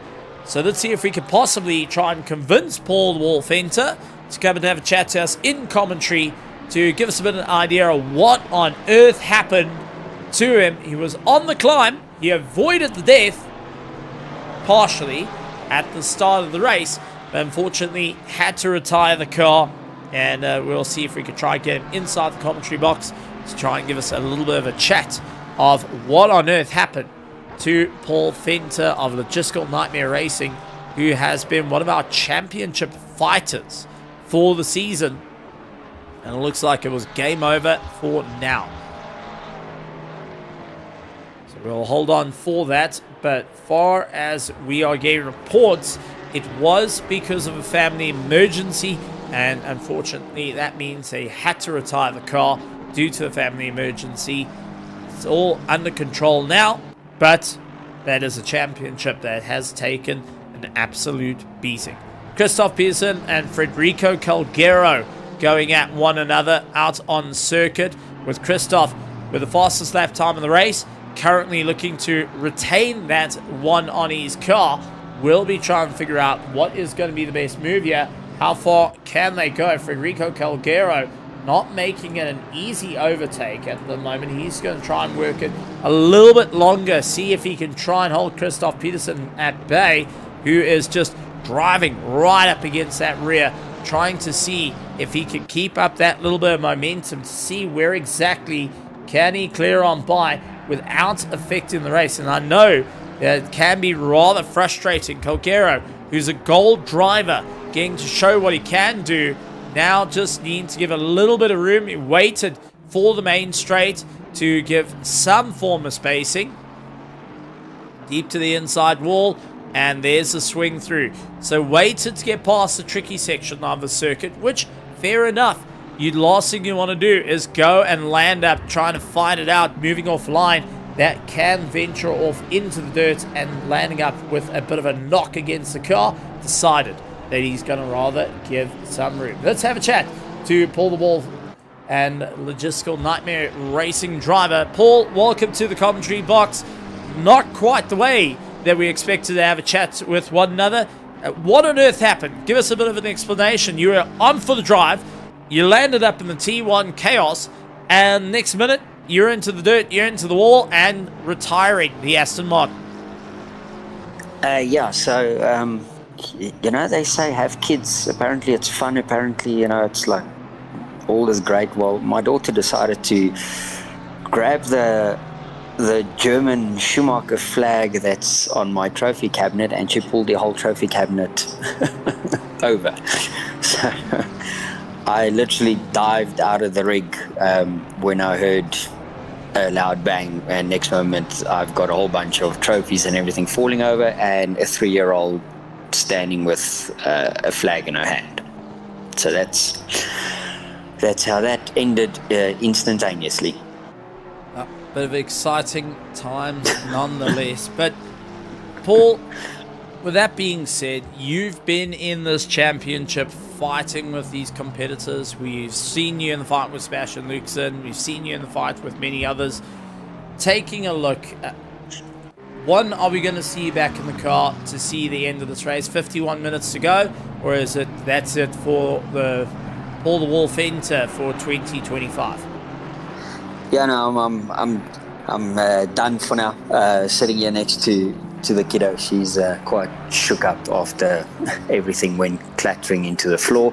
I think she might have collected a trophy against the noggin as well, so she might have a bit of a bump. Got to check and just make sure she's okay. But yeah, no, unfortunately, but we'll probably be back next year again. The Sunday time slots work, and it's quite nice, so see how it'll be. We'll be back, and then we'll try again. Now, with regards to it, taking a look back at the racing that you had this season, what would be the iconic moments for you, or moments that you felt like, wow, this really stood out in your sim racing career? Which, I mean, you've been doing a variety of it, from ACC to LMU, and always seem to come back to the home of Logistical Nightmare Racing here at ERA, coming and bringing the friends and family into the show. Yeah, I think, this season specifically for me, it was just the Kyalami race that was just absolutely intense. So that, I think, to me, that was the best race of the season for me. And then, Zolder's there. I can never not enjoy Zolder. So, yeah, Zolder was absolutely just a fantastic blast. But, yeah, Kyalami absolutely stands out as the big one for me. That was great. I think Zolder was planning to be something similar because I was out on slicks while it was wet. So I was ready to, and I had enough fuel to go just over an hour into the race. So I was ready with a completely different strategy. So I had a plan, and the plan got cut short. So such is life. It's always an unfortunate one for that, but still wonderful to have you on the grid for the season, to be a part of the Logistical Nightmare family, to also go and see like your friends out there, as we do see Christoph Peterson clearing the likes of Sebastian Luxen, our diamond driver, getting past Sebastian Luxen, who holds the platinum class at the moment. But from a standby point, looking at the admin, looking at all the different events from our endurance racing, sprint racing, so much, what's your takeaway to those that are standing on the grid, standing out there in the grandstands going, I want to race, I want to be there? What would be your words of advice to go and come and join us here at ERA? Well, so I do actually have a bunch of friends. They will be joining probably in the next season, whenever that happens next year. And they'll all start off in the lower tier. So I've got, I think it's about 5 or 6 friends that have decided they're going to go sim racing. And I was like, well, here's your best place. We'll put you here. Here's where it's fun. Here's where that you can race with the same type level of speed, whether you're a rookie or whether you're a little bit better than the rookies. Go there, that's where it will be. So, so ERA, in that respect, ERA is just, it's home for that. If some of them do progress quite nicely, then they can end up racing in the server split one with all the fast boys. Very much so. Before I let you go to deal with the little one and speedy recovery on her for having that little bit of a knock on the head, but anything you want to say to the grandstands, to the admin, to all our partners here at ERA, to the teams and drivers that you've competed with all season long? Yeah, man, as always, ERA, the boys over there do a fantastic job admin-wise. Keep it up. I think that's why we keep coming back. And then to, everyone that's on track, next year we'll have more shots for all your ridiculous driving. And then I think we got to vote in a new rule that Christoph's not allowed to qualify. He needs to start at the back of the grid because him keep winning all these championships. We can't keep letting him win all the championships. So we got to bop him manually now from our side. Absolutely wonderful, wonderful stuff. Paul, the Wall Fin to everybody. You can catch him out on his streams and all the fun that goes with it. Paul, thank you so much for joining us this season. Thank you so much for being a part of the show, and we can't wait to see you and all your friends joining us next year right here at ERA. Absolutely. Thanks, guys. Enjoy. When family calls, you have to answer. Paul Whitburn trying to fight out against Christoph Peterson. That McLaren looking a little bit second-hand at the moment, trying to get going. And Paul at the moment just trying around the outside. And Christoph tries to get his way back into the mix. Paul Whitburn not making it any easier. That is going to help out his son, Matt Whitburn, further up the road, if he can try and keep Christoph Peterson just a little bit on the busier side of things. Unfortunately, Christoph, who's already done his first pit stop, is now clear and running. Rich Van Heed into the pits. Lewis Knight going and getting that little bit of momentum. Ulrich Diaga has continued to get his climb. Unfortunately for Sorodia, it looks like they've called it quits after a stop-go 30-second penalty for speeding in pit lane, and that has gone and locked him out of the fight. So he's going and cheering on for Ulrich de Jager. He's cheering on for the fellow Project Vapor Racing team of Isam Domingo, who's further out there. Mike Musa, unfortunately, not on the grid here tonight. But here's Matt Gall finding it out, trying to keep it all together. Right behind him is Christian Fengler. The Track Tool team continue on their own challenges, trying to see where exactly can they get that little bit of momentum. David Roth coming down our pit straight. 44 minutes to go in this race. Up into 7th position. Federico Calgero's in pits, and it's still going to be a difficult one. Sean Skitter, Matt Whitburn, David Broschke, along with Paul Whitburn and Sebastian Luxon, yet to do their final pit stop. And the rain starts to fall. The rain that some drivers have been waiting for, others have been battling to try and keep it going. Christian Fengler needs to get back into the pits, but now the rain starts to hammer down. Isam Domingo has got Ernest Limburgs all over the back of them as they push on, and it looks like both competitors out there on slicks are about to feel the rain coming down. So the track is going to develop from dry to greasy, heading to wet, and drivers needing to consider their options of how far they're going to go. There's 43 minutes left of it, and conditions now once again have taken a complete U-turn, and you're going to have to think a little bit more on your feet. This is where the setup of the cars come in, where you can either build them to be incredibly quick but incredibly risky when it gets wet, or you can do a bit of a hybrid setup and miss out on those 1 or 2 seconds to keep you going. Sean Skitter and Sebastian Luxon dive into pit lane to get themselves sorted out. Diego Matos out on screen has got Mon Spritzer keeping the pressure on him. David Roth goes into pits as well. There's quite a few drivers opting that this is no joke. This is not fun. This is turning into a race of note, and drivers need to think, what are they going to do to keep that bit of momentum? Where can they get the run as drivers look to battle it out? That was a quick move for Martin Spritzer to clear Diego Matos. Runs out a bit wide right to the fringe and instantly has that Mustang all over the back of him. Isam Domingo trying to keep ahead of Ernest Limburgs at the moment, who is just crowding onto the back of him. Try and dig that a little bit deeper. See where exactly it's going to work out. They are catching up to a blue flag marker. That is Nick Neville out in the Porsche, trying to keep things as consistent as possible. David Roth, now one of our competitors that's completed all his pit stops, will be racing to the end, much like Ulrich de Jager, as we jump on board of Isam Domingo. Late on the brakes, trying everything, close up the difference to Nick Neville, and watch his rearview mirror, because you can see right in the back there, Ernest Limburgs going and peering in from the outside, seeing where exactly can he get on by.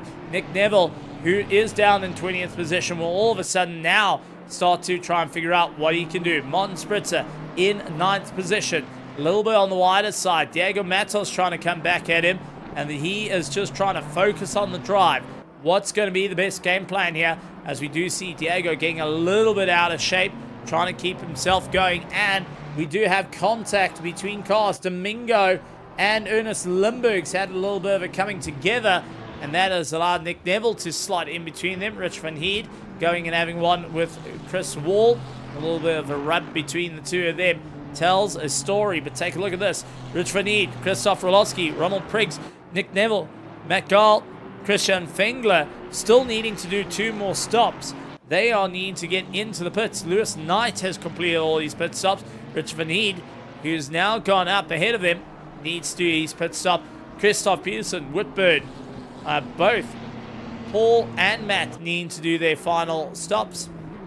Paul needs to do his second stop as well. So this is now going to be a little bit of a tough one. Ooh, contact between Rich van Heerd and Chris Wall. A little bit of elbow rubbing going on between these two drivers. Both will not give an inch, and both drivers are not afraid to share a bit of paint here, but as the conditions are now worsening for them, the track is cooling down from 26 to 22. It's becoming absolutely brutal out on our competitors. And they're having to think a little bit outside the box here of when are they going to get that final pit stop in as we head into the final 39 minutes of our race here for the ERA Sunday Championship. So many crucial factors coming into play as tonight we will be deciding championships not only just in our single class of our diamond, but our platinum and our gold are all on the line. And at the moment, Paul Whitburn leads out the gold division with Diego Matos and Federico Calgero running second and third. For our platinum, it's David Broski with Isam Domingo and David Mutsuma, who currently hold on for first, second, and third. And for our diamond, it's Matt Whitburn, Christoph Peterson, and Sean Skitter, who hold on to the top three. Bear in mind, fastest lap of the race gives you 1 point, and that is so far held on by Christoph Peterson in third place with a 136.290, where the rest have all been sitting in the 137s, bar the likes of Sean Skitter with a 136.9, and Ernest Limburgs, who we just changed to now, is a 136.8 as his quickest lap time. That is something you got to consider while the race is going on, and while the drivers are trying to think that little bit more into the race, trying to see where they go and try and keep things on the money. Everyone pushing that little bit harder. Everyone trying to dig that little bit deeper. See how far they can go for their team, for themselves, for their car manufacturers, and their battles right here at ERA for the final round of the championship. Isam Domingo in the pits. Daniel Mutsuma into the pits. Christian Fingler doing his first pit stop. He's going to need to do one more, and he's banking on the weather changing yet again towards the end of the race. So let's see if that late gamble is going to work out in his favor. Unfortunately for Andre Serodio, he is out of the race. They, for whatever rhyme or reason, decide to retire the car, and Serodio is out of it from the running. On board with Richard van Heert into turn one. You can see as the track camber kicks in, and you have to really run quite tight in towards the inside line on the right hand side. However, it becomes a little bit of a basin there to go and deal with, as well as we do see Sean Skitter, that rooster tail starting to kick up off the back of the car. It's not a hell of a lot, but it is there, and it is noticeable for the drivers. And the one key little part to notice when the track is getting too wet for your slicks, you look for the rooster tails coming off your rear wheels, and you'll see that little bit of white faint spray coming off. That's when you know, hold on, it's getting a little bit wild out there. If you don't see that white spray, if it's just not there, you can still push your luck with slicks. You got to be wide awake for it, but you can push yourself that little bit further into the race to make sure that it works out in your favor. Christoph Peterson completing all his pit stops. Paul Whitburn coming in for his first one. Ernest Limburgs is going to be pulling in and getting his final pit stop out of the way. Ulrich Diaga back into pit lane. Interesting tell for Diaga, as he was part of our earlier pit stops. This must be a completely unplanned pit stop. He did have a bit of damage on the car. Got rid of the first one, went in the pits, try and get his tires sorted out. Now back in, and I think Urs is trying to put rain tires back on the car to see it through. Rich van Heert down in 15th position will be one of the onlys, other than Christian Fengler, that still need to do their one stop that is sitting out of the top 10. And Paul Whitburn needs to do his final spot. Here's Sebastian Luxon, though, rejoining, gets ahead of Federico Calgero, and now looking to close the distance to Martin Spritzer and David Broski. For the likes of Calgero, he's got to keep himself going. David Roth in 9th position, also wanting to get the climb back to Sebastian Luxon. He does see Finn van Holland ahead of him. He does see the Aston Martin of Rolotsky going and trailing ahead of him, with a little bit of pressure coming in on the back, as that's Ronald Priggs, who is a little bit further down in the order, but Ronald Priggs is utilizing David Roth as that little bit of a wrecking ball, trying to see where exactly can he get that momentum to work out in his favor. How far is he willing to go and where are they going to get the run? As we do see the Windrush Racing Porsche, as Finn van Hollen dives into the pit lane. That frees up David Roth to keep on going. Matt Gall, we haven't spoken too much about this Nissan GTR out on circuit, lying in 21st at the moment, ahead of Nick Neville. Christian Fingler just ahead, going and having a great time. Ulrich Diaga, a little lift, allows Sean Skitzer to come on by. Sean Skitzer, a little bit of a thank you, moving left and right on the steering wheel. You've got to be so careful doing that, but lies in first place with Matt Whitburn in second. Christoph Peterson up into third place, has done all his pit stops, and with 34 minutes to go, he is hoping the rain continues till the end, because if it gets warm out there again, he's going to have some really, really rubbish tyres as time goes on to try and hold on to the top three. David Borschke, Martin Spritzer, and Sebastian Luxon continue on the drive. Issam Domingo getting a little bit of pressure from Ernest Limburgs at the moment, who's trying to fight his way back into the top three. And Domingo just keeping a solid effort, trying to hold on to that top five for the Platinum division, and seeing that Limburgs is all over the back of him in the mirrors, left and right. He doesn't want to compromise his line too much. He is racing for overall track position, but not racing for class position. Yeah, this is where you got to play the game of what you want to do, how far you want to go, where are you looking to get the climb up through the order. I mean, these are always a tough race where you have to consider, is it worth taking the fight, or is he helping, pushing you that little bit more? It's 8.4 seconds to Paul Whitburn ahead, but at the same time, Ernest Limburgs is hunting every which way to come off and get past, and that is going to be pushing you offline every step of the way. Lewis Knight out on circuit, trying to keep it going, sees Matt Whitburn trying to get ahead of him, and right behind the likes of Lewis Knight, he will start to see the Ferrari going out a little bit wide as well. That's a real job, not having an easy time out there. One of our top competitors just not gelling with the track and the conditions at current. Here's Domingo, the Project Vapor, dealing with Ernest Limburgs at the moment. Still nose to tail, and one of our closest fights out on track continue to rage on for the top 10. For Domingo, he wants to stay in the top 10. He wants to push that a little bit more. The longer he can keep the pace up, the higher chance he can actually get a bit closer to David Roth.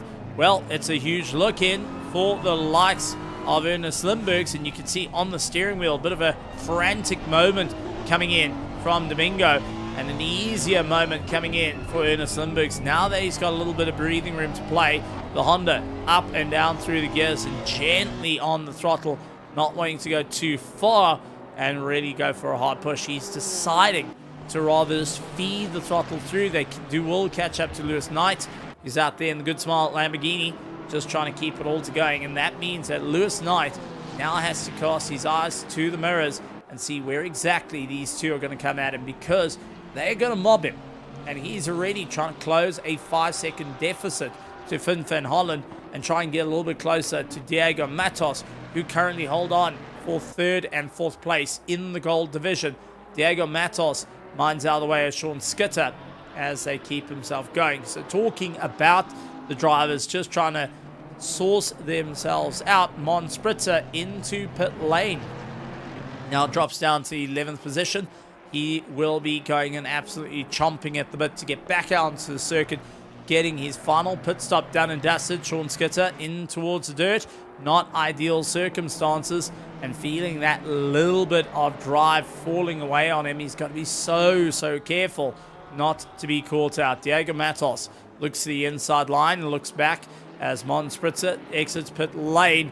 Will get absolutely mobbed by Sean Skitzer, the leader of the race overall at current, still yet to do his final pit stop. But Martin up into 14th position. We'll have to keep an eye on Diego Matos trying to close the distance. Christoph Rolotsky seeing David Roth come on by, and Federico Colgero just ahead of him, trying to keep it all together late on the brakes and really not wanting to get into a brawl at the moment. Had to dive out of the way. You would watch, he pulled to the right hand side for no other reason of, oh boy, don't want to catch you, quick up on the traction control as well, just to give him a little bit more breathing room. This is where the driver aids does come in handy, where you start to utilize that ABS and traction control going up and down to help compensate for whatever the car is doing underneath you. And right behind, they've got Ronald Priggs, and they've got the Paul Whitburn behind him. Big look on the inside for Roth as they try and get past. Calgero goes out very, very wide. Here's Ronald Priggs to try and make his way through. He has got Christoph Rolotsky, the Aston Martin, just ahead of him, trying to go forward past there. So let's see how it's going to work out. Paul Whitburn on the outside of Calgero gets the pass done and continues on his merry way as they focus on the drive. So much has been going on. Hour and 20 for this race, and we're now down to 29 minutes left. So far, the drivers have been cracking on for an hour and 1 minute. 28 minutes and 56 seconds to go for the final race of the ERA Sunday Championship. The final race of the championship that decides champions across the board, and it does look like Christoph Peterson will be retaining the crown for yet another year here at ERA, and he's going to be quite happy about that one. But Sean Skitter, his teammate, going to be thinking, what does he have to do to move his way up through the order, as well as we do see David Roth, the Fear the Bones driver, going and giving it everything he's got. Now, interesting enough, Fear the Bones and LNR are two sister teams that work with one another. Hence why you'll occasionally see them sharing the name of LNR Fear the Bones. And now they will be going and showing what they can do. The proper racing of Daniel Mutzma keeps the most consistent lap times. And I kid you not, has been the most consistent lap time driver out on circuit. Federico Calgero goes into the pits and dropping out of that top 10, getting his final stop out of the way, which leaves Christian Fingler, Richard van Heed, along with Paul Whitburn, Sebastian Luxon, David Brodsky, and Sean Skitter to do their final stops. How far are they going to go, as that rain is still bucketing on here with no reprieve as it stands? It is all about that final push down to the wire and who's going to be able to get that victory, as we do see one of our track tool team lining out of the way, just trying to identify, hold on, where is there a bit of room to play here? Where can we get going? The tires starting to overheat on these cars ever so slightly as the puddles start to fade away. Christoph Peterson continues to hold on for the run. Christoph Rolotsky wanting to catch up to Lewis Knight, looking in his mirrors, does see a likes of Paul Whitburn trying to catch up to him. Out there for the Rainbow Sparkles Racing, David Roth just ahead of him, and Roth pulling him along that little bit more, closer and closer. Rolotsky needs to catch up to Lewis Knight, who is quite a distance ahead, 30 heading 40 seconds up the road. Martin Spritzer getting past the likes of Diego Matos, and also now trying to carry on his merry way. That's Sean Skitter, lost out of a drive. Martin Spritzer in 13th position. He's got Rich van Heed up the road, who he wants to be aiming for. Daniel Mutsuma up into the top 10, dealing with likes of Matt Gall in the Nissan GTR. Right on the back of him, Chris Wall a little bit further back there. And at the moment, Chris Wall needing to clear that Nissan GTR at a rate of knots to be able to go for the likes of Daniel Mutsuma, to go for that top 10. Matt not backing out of it, going to make him work that little bit harder. Christoph Peterson also trying to navigate his way through the traffic, as he does see the Windrush Racing team of Finn Holland sitting in his mirrors, and that was an easy pass there. But now Ulrich Diag is going to be another one to try and clear. Here is Chris Wall up on the inside and gets the pass done. Straightens up the steering to force Matt to come off with power and says thank you very much there. Now it's on towards Daniel Mutsuma, who's a second up the road from me. Daniel needing to really focus on the charge and what he needs to do. Late on the brakes, looking try get that set done and dusted. But it's going to be Daniel, easy way through, concentrating on his drive, trying to see where exactly is that going to work out for him. Where exactly can he get the run on through the order. Daniel at the moment watching those review mirrors like a hawk. He runs out a bit wide. Chris Wall is hunting, is fighting, is clawing, trying to go at him, trying to see where he can get into that top 10 and where can they get the push, because at the moment they are fighting it out for 5th position in the class, and the top 5 scoring huge points here means that there's an opportunity for the championship to really be turned on its head, as not the usual runners are leading out the championship here today at Zandvoort. And with the final round of 2025, it's all on the line to be able to call yourself champion. So Mutsuma and Wall slides it into the dirt, but it is going to come down harder and harder here at Zandvoort, and Mutsuma holds the outside line. Wall for the inside, late on the brakes, couldn't quite get the car to sink in. And take a look at Daniel Mutsuma. Got on the power, had the rear step out underneath him. He was able to counter steer it, was able to get going, but now Chris Wall right up against him, trying to push that a little bit harder. Late on the brakes as he goes out wide. Chris Wall nowhere to go. Try to put his nose in, but understeer came in there and killing him out there. Matt Gall immediately keeps on the back of these two. He wants to join in the fight. Christoph Rolotsky trying to have a go at the moment as he deals with Paul Whitburn up into the top 10 with nowhere to go. It is turning into a wild, wild moment for a variety of our drivers. Chris Wall continues to hold on to Mutsuma, trying to see where he can go. Matt Gall not making it any easier, and we do have a problem. Paul Whitburn getting turned round, and that was against Christoph Rolotsky. Both of them, unfortunately, a little bit of contact with Whitburn getting the most of it. So let's quickly take a look at the replay there and find out what exactly went on. So Christoph Rolotsky in the Aston Martin, right up against the back of Paul Whitburn, who is in 9th position, trying to climb and get a little bit closer. Was it a late break? Yes, went for the inside line, and oh my heavens, that was a bit of a takedown. Unfortunately, Christoph Rolotsky going and absolutely nobbling the side of that car. Now trying to see what he can do. As we go back to our fighting duo, Chris Wall, Mutsuma once again finding it out. Mutsuma tried to walk Chris Wall in towards the pits, and unfortunately didn't quite work. Oh, contact! Mutsuma loses control of the car, gets a snag up against Chris Wall. Both are okay. However, Mutsuma behind Matt Gall and lost out the drive to Chris Wall, who now looks to leg it open and try and stretch open that gap a bit more. Martin Spritzer trying to close up to Richard van Heed up ahead in the Ferrari. He still needs to do his final pit stop with 21 minutes to go. David Brodsky, Sebastian Luxon, Paul Whitburn and Rich van Heed needing to get their final stops done. Christian Fengler also needing to get his final stop done as the rain continues to fall here at Zandvoort and doesn't look like it's going to go away for the next 20 minutes. So let's take a look, possibly if the wind changes, if it gets a little bit more out there, we may have a bit of an interesting time. Ernest Lindberg's in 7th position, trying to clear Rolotsky, who is a blue flag. You can see that little bit of a late break coming in for Rolotsky, slingshotted him into the dirt. I don't think he quite realized how close that Lindberg's was to him. Got a little bit of a fright, hooked the brakes a bit hard, slid through, and that was all she wrote. Now Lindberg's in 7th, has got his eyes firmly set to catch up to David Roth, a fellow Fear the Bones driver, 3.8 seconds up the road from him.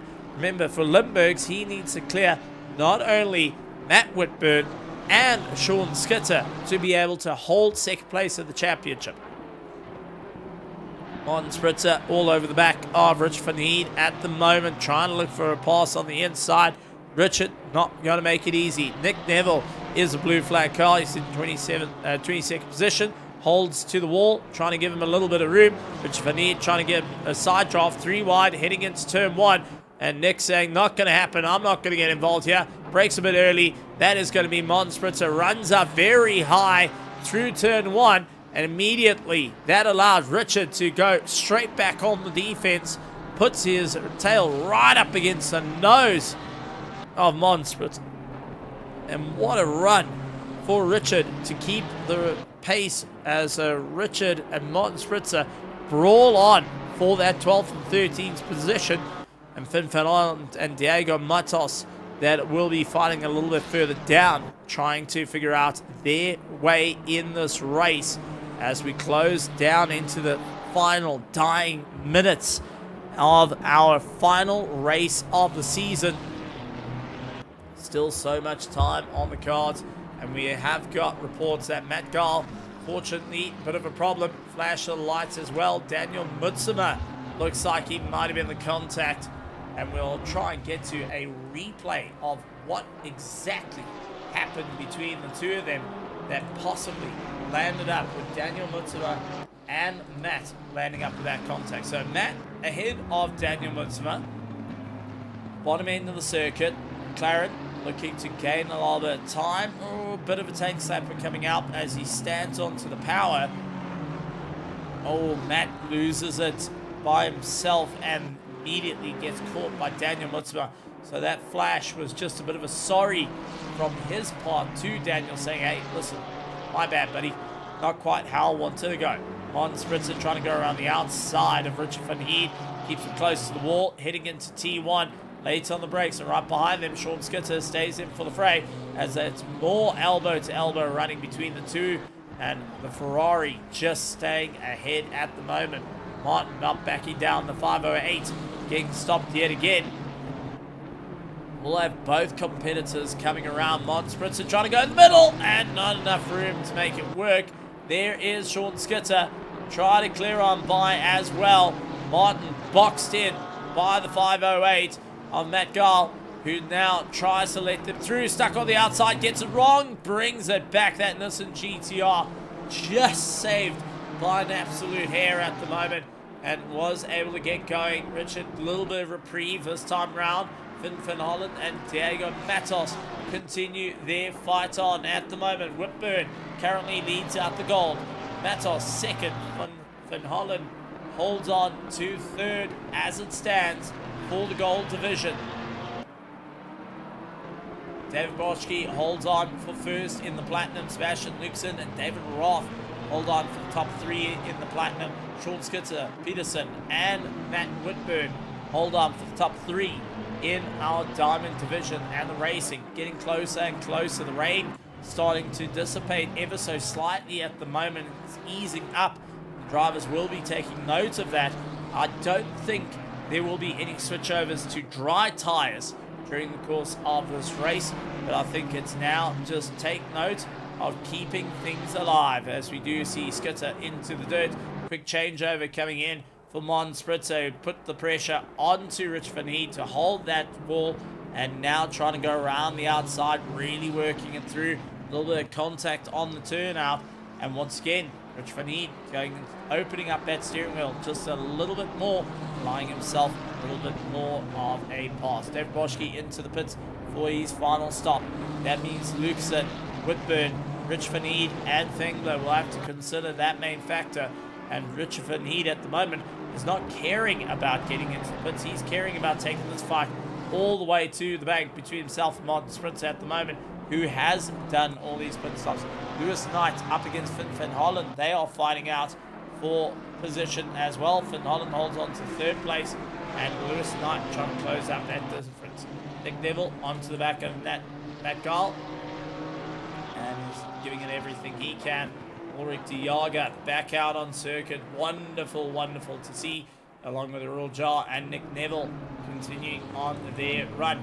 On Spritzer trying to go around the outside of Rich Van Heed. There is our leader, Christoph Peterson, comes on by, and he swings it past, but it's going to be Richard to go right on the inside. A little bit of elbow tapping between the two, and leaning on one another. Martin leans on Richard Van Heed on the way after Richard tried utilizing Christoph Peterson to clear on by. Didn't quite work out in his favor, and now Richard down into 13, Martin up to 12. Daniel Mutsuma got 19 seconds clear over that fight, and now looks to try and carry his way through.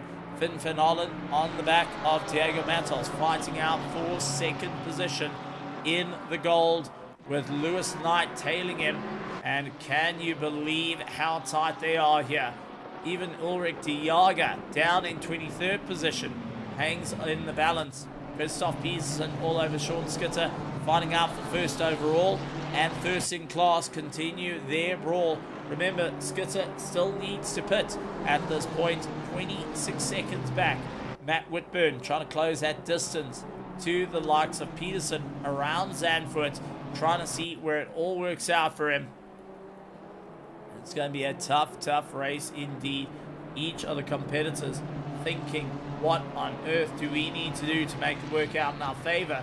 What do we need to do to really stay in for the fight? And for Skitter, it's only a matter of time before he has to relinquish this first place to the likes of Christoph Peterson. 14 minutes and 15 seconds to go, and he's still one stop left as 4 drivers currently out on track in the 3 different classes. Sebastian Luxon lying second in the platinum class, needs to do his final stop to get ahead of David Roth, in hopes he gets ahead. But you've got Paul Whitburn needing to get his final stop to get ahead of Diego Matos. There's some Domingo getting some pressure put on by Paul Whitburn. We were just talking about him at the moment as they continue to fight on nose to tail, try and see where exactly that's going to come out and work out in his favor. Late on the brakes, look for the send on the inside, couldn't quite get it to work, has to wait out that little bit longer, just trying every which way possible, inside, outside, as much as they can go right now to see how hard can they get this final push. Rich Van Heed a little bit further down, going and holding on to that 13th spot. Unfortunately, will need to do his final pit stop, and that is going to throw him out of any contention with our platinum class, and he will be smack bang in the middle of our diamond class. Finn Holland holds on to the likes of Diego Matos, got 3rd place, but now starting to feel the pressure of Lewis Knight all over the back of him. Lewis making up a lot of ground in the 3rd sector. Diego Matos very quick down the straight, but it's the Porsche that's later in the middle with tight twisties that tends to go and make a lot of room for him. So he's really trying to see what happens. Runs out a bit wide. Diego Matos getting caught out, and there's going to be Lewis Knight to try go around the outside of both of them. He's gotten a little bit more of a drive, gets ahead, trying to keep it all together. Ulrich de Jager staying in for the mix as well, as it's going to be Lewis Knight ahead of Finn Holland. Try to go for Diego Matos. Unfortunately, just not quite having it. Gets tank slapper, loses drive. Finn Holland gets caught up in the mix and can't get the movement as well. Diego Matos clears both Lewis Knight and Finn Holland. One crucial mistake has now changed the outcome of our gold division. Matos holds on for 2nd. Knight into 3rd place as Ulrich de Jager minds out of the way of the spray. Not wanting to be caught out here and wanting to go that little bit further. There's some Domingo up against Paul Whitburn as they get the power down. Domingo looking to try and catch up to the likes of David Roth up ahead, and Roth in the same class as him. Whitburn currently in the gold division, fights it out, trying to make sure that he can hang in there for that 8th place overall. And this is one of the tricky parts about multi-class racing, where you've got Pro, Pro-Am, and Am. You've got to be quite considerate of one another. You've got to be quite sure that you are racing who you need to race. But also, if you are needing to clear out the classes, you're going to have to really put the power down. You're going to really have to think outside the box here. And they are learning from you. So you might be starting the season with a Pro-Am, but by the end of the season, they've learned what it takes to be a pro, especially here at ERA with all the different courses we do during the course of the week, from teaching, setup changes. Also, our fun racing happens on Thursday and Friday as well, and also our endurance that's going to be happening a little bit later on this year, with our final race being at Spa. A lovely enduro 6 hour of some great racing. As we keep an eye out, Rich Van Heert into pit lane, trying to get his final stop out of the way. It's going to throw him into the battle of our gold division. And we'll be keeping a close eye on the fights that go through. Lewis Knight and Diego Matos trying to make their way around. With Diego still holding on, not backing off, and Lewis Knight going and throwing hammer and tongs at the moment to see whether he can clear on by. Not having an easy time there. We'll have to think a little bit outside the box on what's needing to be done to stay ahead, to get ahead of Diego Matos and Mustang just having too much legs down the main straight, where the likes of the Lamborghini just not having that straight line power to contend with, really sliding the car out, really pushing as hard as he can to get it up and going. And with 9 minutes left on the clock, Whitburn, with likes of Paul Whitburn, Sebastian Luxon, Sean Skitter, and the likes of Christian Fengler all need to get their final stops done and dusted. This is going to be a really, really rough race for them to try and save the points, to try and save what they can do here. Van Heert coming out behind Christian Fengler as he left pit lane. Lewis Knight, Diego Matos once again finding out between one another, seeing where they can go. Late on the brakes for each of our competitors, and each trying to figure out what can they do. Sean Skitter out into the dirt, not able to have an easy time, and you can see the rain has stopped, and he's now needing to go and put himself on a fresh set of tires. Probably going to be moving on to slicks just to try and keep himself going, but aiming to just try and keep these tires as cool as possible. He's still got that final stop with 8 minutes to go, and will be dropping out of the top three. Ernest Lindberg's looking to be a little bit closer at the moment to have a run. Matt Gall and Nick Neville, unfortunately, a bit of argy-bargy contact between the two of them. A bit of paint sharing coming into play, but nothing too hectic on the way through. Ronald Priggs and Christian Fengler going back to Alton Park. These two had a bit of an altercation with a spin, but now they are continuing to fight it out for position in the gold, with Christian Fengler needing to do his final pit stop. So for Ronald Priggs, at the moment, it's just hold on, wait your time, and it will happen in front of you. Lewis Knight and Diego Matos trying to give it everything got, as Paul Whitburn into the pits, Sebastian Luxon into the pits. That is two more of our cars stopping to get themselves sorted out in the last 7 minutes of this race. Skitter needing to get in, Fengler needing to get in. Those are the last of our pit stop runners that need to get themselves sorted out before the end of this race. 6 minutes and 53 seconds. 6 minutes left of our final round of the ERA Sunday Championship right here for 2025.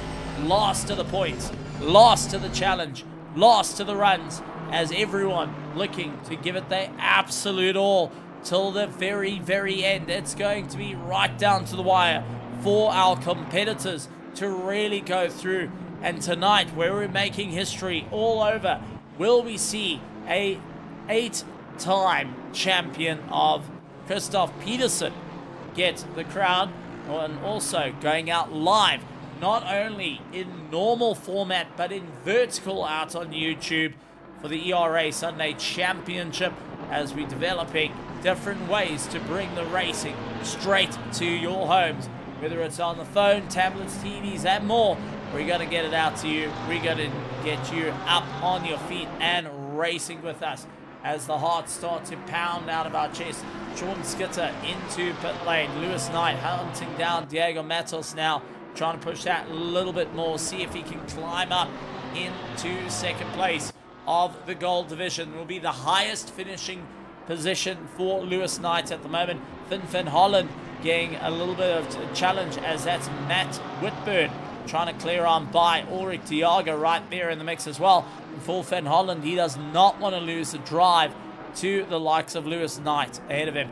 Mons Spritzer ahead of Sebastian Luxon, who recently came out of the pits after his final stop with 5 minutes and 10 seconds to go. It's Sebastian Luxen trying to make up the climb, but Spritzer in the same class as him. If he can try and clear on by, it's going to be a good haul of points to take home, but it's going to be a hard one as Luxen goes out wide, late on the brakes, swings it around the outside, not quite going to have the drive to contend with the BMW. We saw this a little bit earlier of likes of Mons Spritzer's able to find the grip and pull himself out a little bit more, trying to see where exactly it's going to tie in for him. Paul Whitburn leads out our gold division. Diego Matos, Lewis Knight holds on second and third for the gold. For our platinums, David Roschke, David Roth, and Isam Domingo running as their top three. And for our diamond, it's Peterson. Oh, as we do see Sebastian Luxen off into the dirt, trying to slow the car down. Christoph Peterson leads out our diamond. Matt Whitburn and Ernest Limburgs holds on to third. Limburgs will have enough in the tank to go and score points and hold second for the championship for his class. It's been an absolute race of note. The sun has now come out a little bit more. The track's starting to dry up. 3 minutes and 55. So if you are still out on wet weather tires, you are hunting for puddles right now. You're hunting to try and cool those tires down sufficiently to keep you going between the extreme heat that we had a little bit earlier to now a little bit of chillier conditions. 21 degrees track temperature and air temperature. Christian Fengler with one last pit stop to go. 3 minutes left. He's going to have to do it within 2 laps to get it done and dusted. So he's really leaving it till last, as we do see Mons Spritzer trying to hold back Sebastian Luxen at the moment, walking him to the fringes of the wall. And now Sebastian Luxen once again around the outside. Can he get the drive to work out underneath him? Unfortunately, not as much as he would like, but does creep ahead through the left-hander, and that has cleared him of Mons Spritzer. Now Mons Spritzer has to try and see what he can do to try and get that position back. Look for an undercut. Couldn't quite get it to work out in his favor. We'll have to see how it's going to go. Lewis Knight, Federico Calgero side by side into turn one. Diego Matos right ahead of him as they continue on their fight as well. Calgero wanting to get into the top 3 of our gold division, needs to clear Lewis Knight as fast as possible. Viltec Cyber Racing team trying to see where exactly they can get the pass done and dusted on the Good Smile Racing Lamborghini. And the Stunt Possum Mustang continues to keep that easy run, continues to push that a little bit harder, see where he goes in this race. Paul Whitburn, who leads out the gold division, now sees Sebastian Luxen trying to get on by. Sebastian look around the inside, had to back out. For Paul Whitburn, he's just keeping the momentum. He knows that Sebastian is a rather quick driver and is in a different class. However, he does want to keep up some positive drive nonetheless, as Diego Matos is not too far behind him, and he's bringing in quite a bit of company. Right behind, we do see Christoph Peterson trying to keep himself going. There is Christoph Rolotsky battling it out with Richard van Heet, 2 different classes, but Richard trying to look for the inside line, couldn't quite get it. Rolotsky holds a solid defense at the moment, trying to see where exactly they are going to go. How far are they willing to challenge one another at this point? 2 separate classes, but now it's on track overall positioning. This is for Ego, and it's going for the likes of Richard van Heet to take that dive on the inside. Got past Rolotsky as we jump on board with Ronald Briggs. He's keeping an eye on a Royal Charge just ahead of him. Ronald Briggs keeping a solid drive at the moment and looking to try and get his way through. Sean Skitter all over the back of our leader of the race, Christoph Peterson, as the logistical nightmare racing machine keeps a solid run. And there goes Sean Skitter to try and clear the likes of Christoph Peterson, who will be coming around and getting himself a little bit on the happier side. 1 lap left to go for each of our drivers. The Stunt Possum Racing, Diego Matos keeps ahead of Federico Calgero, trying to get that little bit more momentum to him. But 3rd place looking to be a platinum driver overall in terms of David Brodsky is rather impressive. David Matos trying to get every little run he can. Paul Whitburn going and giving it absolutely everything he can to go. Christian Fingler into the pits for the final time. And we do see Ulrich Diaga running out wide. But folks, coming up towards the line is a driver that has gone yet again to become a multiple champion. This is his 8th championship. Christoph Peterson, our diamond champion, has done it again here at Zandvoort, and is once again the king that holds the crown, the king yet to be dethroned here at ERA. The king stands tall. Matt Whitburn, after joining in late, has come across in 2nd place, scoring a good haul of points and showing what he can do. David Broschke will be more than happy when he comes across the line. If he can stay ahead of Sean Skitter, he will be a platinum driver. No! There's contact between Sean Skitter and David Broschke around the final corner. And it's David Broschke who will take 3rd overall, 1st in the platinum class. Sean Skitter will take 4th. Ernest Limburgs will take 4th in the diamond class. David Roth looking to be 2nd place in the platinum, with Chris Wall trying to get a little bit close to him. Well, Chris Wall meets the wall, and that was with Issam Domingo. So unfortunately, that's gone and turned a whole run onto it as well, because it looks like it's going to be David Roth, Sebastian Luxon, Daniel Mutsuma, Chris Wall, and Issam Domingo throwing themselves up against the wall, costing each other time. They will come across the line, but it is going to be Roth. It is going to be likes of Lucasen who go and take 2nd and or take 3rd for the platinum division. Paul Whitburn takes a victory in the gold. Lewis Knight and Christopher Lotsky round out their pack. What a drive. What a moment. And what a championship held here at ERA. Season 16 of the ERA Sunday Championship. Done. Dusted. Game over. And what a drive it was. What an incredible season. And yet, our king of there, Christoph Peterson, yet to be defeated after such a hard-fought season. And what was thought to be a lot closer at the start of the season all changed up towards the end. It's all about that consistency that pays off for our drivers, and what a race indeed.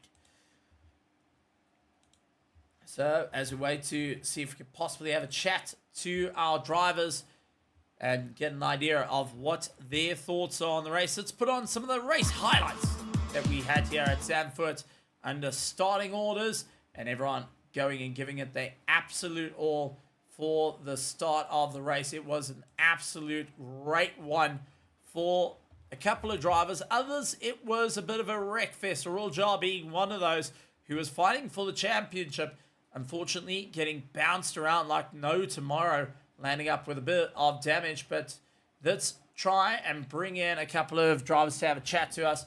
3rd place overall, 1st place in the platinum class, and man oh man, we gotta say, he ducked, he dived, and with the weather that suited him, well, the profile picture does it. David Broschke to come and have a chat to us. And David, what a stellar run on your part. 1st in the platinum class, 3rd overall, right at the end. Sean Skitter and yourself battled it through. How are you feeling? And how are you feeling about getting 1st in class? Yeah, great feeling, 1st in class. Actually, my first time, and also podium overall. That's great. Yeah, Sean made it made it exciting at the end. I made a mistake before, so I would have been fine just driving to the end. But pressure's mounting, and so I made a mistake at a couple of corners before, which allowed him very close to my bumper. And then in the last turn, I had to really slow down because I was still on the wet tires. So yeah, and I haven't seen the replay, didn't know what happened, but fair play to him for letting me pass or not overtaking and giving up the position. Well, it was an absolute great one to go and see you fighting out and really putting in that extra effort. Second in the championship, confirmed, done, dusted after fighting out tooth and nail. I mean, how are you feeling? It seems like it was just a nail biting championship start to finish in the platinum class. Yeah, it's very close. To be honest, I never looked at the standing this season, and it actually helped me to to not know if I'm anywhere near the front or not. So yeah, if it's the P2, I'm happy. It's great result overall. Great drivers. Lots of respect on track, but also a very high level. You need to be fast, and yeah, racing it's incredibly exciting with such a close field.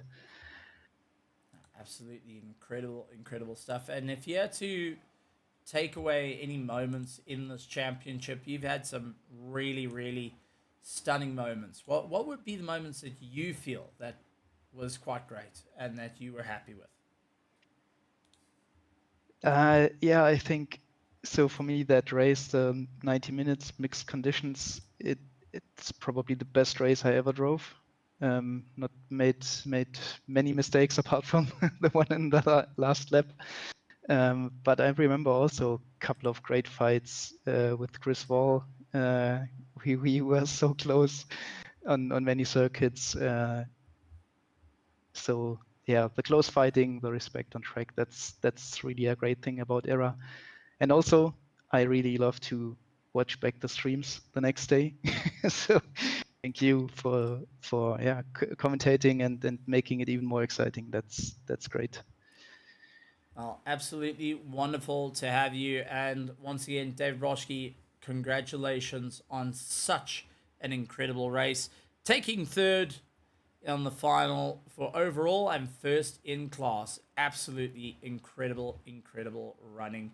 And we're looking forward to seeing you for the endurance race and also a little bit later on for the next season here at ERA for the Sunday Championship. Yeah, for sure. Thanks and have a good one. David Broschke putting in a serious amount of effort, managed to get his way through. Now I've got two others joining me up in the box, and well, first one is more better known here in the Discord as Coach Divold, and well, let's have a chat to the coach. Coach, how are you feeling? Feeling good, man. Feeling good. That was a nail biter. The mix of strategies, but Now take us through having to race in dry, then rain, then dry, then rain, all going absolutely ballistic, considering the season itself has been, well, a great bit of mixture and variant from monsoon weathers where you're going to have to use a rubber ducky to extreme heat where your, well, soles of your shoes are being melted to the surface. with a mixed race like this, I mean, we go into it knowing that it's going to be random, and you're just you're gambling, right? Like you set your pressures up for full wet, damp, like high pressure slicks when it's going to be greasy, and you just gamble on strategy. I lost out a little bit, but it ended up working out for me in the end. You just got to take your chance and live with your decisions. Well, let's take a look at that because your race was getting rather interesting off the start of the bat. You got into some great fights with the likes of our gold and our diamond division. What was your game plan heading into this race and ensuring that you can stand on top? I mean, considering the level of competition that was out there tonight was immense, even after a bit of an accident at the start. I didn't have a plan. I didn't have a plan for the season. This was a throwaway season, so I could get better at driving by taking the Audi. It's a notoriously hard car to drive. It's taught me a ton, and I just wanted to qualify, see what I could do. The weather was favorable, and I was able to send the Audi off with a pole position qualifier. Obviously, a couple of the drivers behind me are much faster than me. Chris has immense pace, so when it was convenient, I let him through. There's no sense in slowing us both down. But I didn't really have a plan. I went into this blind, didn't get to practice a whole lot, and I don't know, it just kind of paid off. Well, with that being said, second place here tonight has just secured a top 10 in the Platinum Championship. With what was a throwaway season, it seems like you've managed to make it a season well worth as well, through it all. Taking a look back into the season, picking the Audi, going through the motions, seeing where you can go. I mean, you were coming into this final round 11th in the championship. You were pushing as hard as you can. Zolder was not one of your best ones. You missed out Kyalami. What was the standout moments for you that you felt, hey, listen, I'm going for this. I'm going to enjoy this. I'm going to make this Audi work come hell or high water? I would say this race, this entire season, this race, I don't know, the little bit of practice that I did yesterday, the car just felt hooked up. It felt good, and I felt like everything that I learned about it was just kind of culminating on this tight little twisty track. This was definitely the standout race. The car felt good. I felt like I had learned enough about it. I liked the setup that I was running. And it just felt nice knowing that I had actually learned something. Well, that's why you're the coach, Mr. David Roth. That's why you are the coach, because you get to drive a car that no one else wants to touch and show what it can do. That being said, before I let you go, anything you want to say to everyone here at ERA, to the admins, the stewards, all working in the background, but most importantly to the drivers' teams and our incredible petrol heads that didn't know whether to put the umbrellas up, put the jackets on, or to go and just be there with shorts and t-shirt here today at Zandvoort? I'd say thank you to all of our staff, admins, stewarding team for making all this possible. Obviously to Christian Fengler for organizing this league. Anybody who's thinking about racing, like every time I'm up here, I just say, hey, get a cheap wheel, get some cheap pedals, and join the fun. Like we all have to start somewhere. Eventually, you're going to be fighting for top fives. Well, it was definitely an absolute great one. And once again, thank you so much for joining us on another spectacular season. And the Fear of the Bones going and putting in some great runs. David Roth, thank you very much and have a brilliant time. I've got to say, I'll take my hats off to every Audi driver of note. And we've got quite a few people to have a chat to, but we got our first one that I do want to have a chat to. We heard him a little bit earlier talking about the race, but now we get to hear our multiple champion, Christoph Peterson. Chris, if I remember correctly, this is your 8th championship you've managed to lock down here at ERA and continue to hold the crown that little bit longer. Yeah, I honestly I can't believe it myself that it was another one. Like I'm champion for 2 full years now. Like the last other champion was in 2023, so that's crazy. Like I never expected it to be like this, and I also before this season I thought this is the season where the streak will end. But I guess I got a lot of luck. They say the hardest part is keeping the streak when the fights keep going. And my heavens, taking a look at the competition that you have stacked up, where would you say this fight was for you? Oh, this is like it was as hard as the last season. Like the last season was probably the hardest I've ever done against Ben Hicks, and for the first 4 races, Ernest was on it. He had the momentum. He won the first race, which is always great because we have an uneven number of races, and with the success penalties, if you win every second race, you have 4 races if you win the first one, and that's usually the guy that's ahead. So yeah, he had the momentum. I thought he's gonna win it mid-season, but then he had this disconnect at Zolder and this incident at Kyalami that just, I guess, smashed his confidence a little bit. But I would guess he's gonna come back up and he's gonna be on it next season with all of us others too. Well, that being said, there's a very important guest that wants to come up, and I think you know him very, very well. The Commander-in-Chief himself, Christian Fengler, is come and have a chat to our multiple champion, our longest-running champion thus far. Christian, welcome to the commentary box. Firstly, well done on your race out there, but also, can you believe the streak continues here at ERA?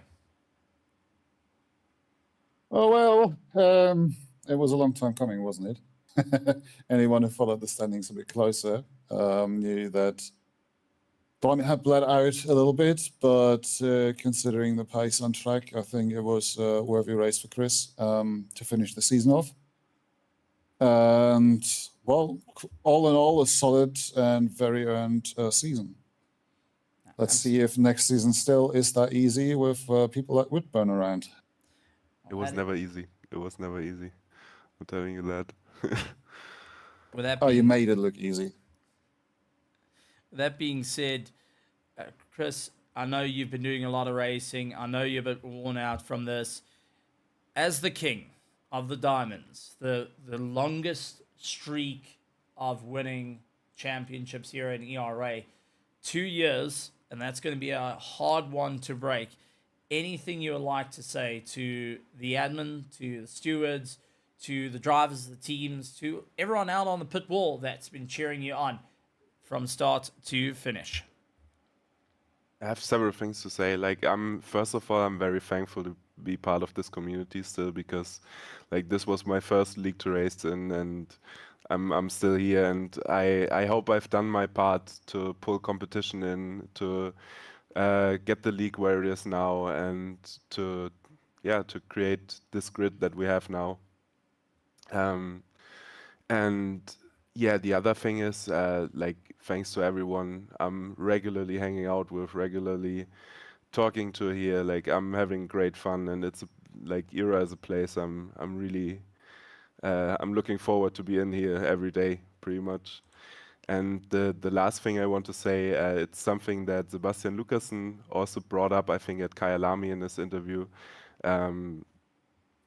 Mental health, like everyone who's struggling, speak to your loved ones, speak to your friends, get some help. You're not alone.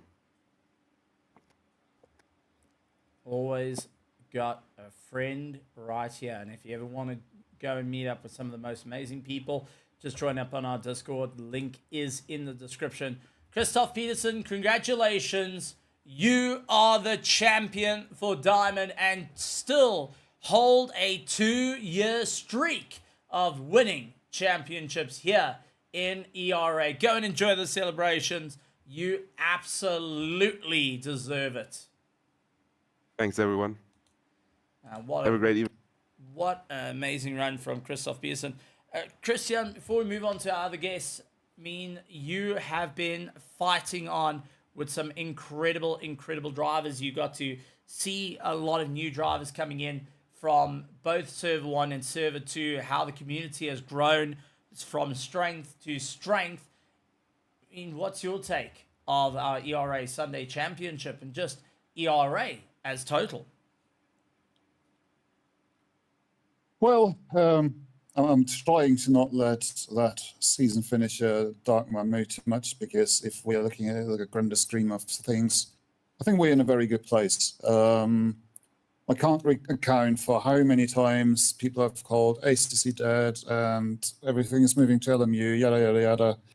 And yet here we are with one of the consistently strongest grids that we ever had, and clear plans for expansion for the next year, trying to ramp up the adverts a little bit more so we can fill the grids a little bit more, trying to not even guide newer drivers towards the community, but perhaps also find those who are looking for more of a challenge, because obviously we've been cooking behind the scenes.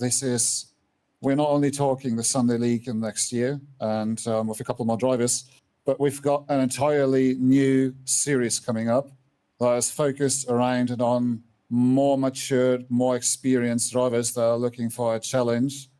Yeah, just to, create a home of racing, not only for amateurs and starting out drivers, but also giving a home to those who seek good and fierce competition. Oh, absolutely wonderful, wonderful stuff. And you talked about some new stuff coming in the future. Is there anything that can be alluded to on what has come about or is coming about for 2026? We got one more race this year, which is a Spa Endurance, but I'm sure there's a little bit more happening this year and possibly a few secrets to be released for next year. We able to get any of it, or is it a just sit, watch the socials, and find out? Oh, well, no, a few things can be already said, obviously. Point one is that we are looking into longer enduros for the next year. So we are going in a rather 8 to 12-hour format for a bunch of races. We are obviously already in the process of organizing the next Roy for Dean. And as I said, the Master League as a new championship coming up with more weather, more variation, different car choices as well. It's going to be something to look forward to, but I don't want to capture too much time of the stream for this. There will be announcements following very soon, and obviously the ERA Town Hall meeting will be within this month as well to talk about the last season, talk about rule changes, and vote on the tracks for the next season as well, and yada, yada, yada. There's so much to come. So the next days might be not officially a season, but there's so much to do, so much to participate in, be it organizing, be it voting for new rules. And then after we have finished with Spa, obviously, we're looking at the classical M2 Surprise Cup over Christmas and a Porsche Cup championship as well into the new year. Also, so much coming on in the future, so keep an eye on that. Christian, before I let you go, anything you would like to say to the drivers, to the team, to the admin, spectators, and just everyone in the background, putting in the effort, supporting and being a part of this amazing community? Well, honestly, I need to sort myself out first. Just thanks for sticking with us. Thanks for driving with ERA and making it the community that it is. Absolutely wonderful, wonderful stuff. Christian Fengler, one of our commander-in-chiefs here that keeps ERA running. With that being said, we've got a couple of drivers to have a chat to, and we're going to be bringing them up to go and do it. First of all, though, I do want to bring up the likes of Sebastian Lucasen, who's had a phenomenal run. He came third place in our Platinum division, and then after that, bring in our father and son duo, who came in with an absolute charge. Sebastian, welcome to the commentary box. Bit of a late run to the circuit and to hook yourself on the podium. How are you feeling? I feel more confused than anything else. Afterwards the race, I figured out that I was on the podium because of that incident right at the end. So I feel like a little bit of out of place to be honest. And let's talk about the start, because you stopped at the end of turn one just watching chaos ahead of you. What was running through your mind? Was it, well, I survived this, possibly? Or was it, okay, some positions here it comes? It was just survival. It was exactly just looking at cars sideways across the track, and people are still bumping into each other. I just decided to just, you know what? Let's just wait until all the death in front of me has cleared and I can actually go through without damaging my car. Well, with that being said, the race itself, you didn't quite have the easiest of runs. You came into this race 9th in the championship. You gained a few positions and will be climbing up in the championship. How are you feeling now that it's over? It's done. It's that final 2025 ERA Sunday Championship done and dusted. Well, I think this championship was a bit of a write-off.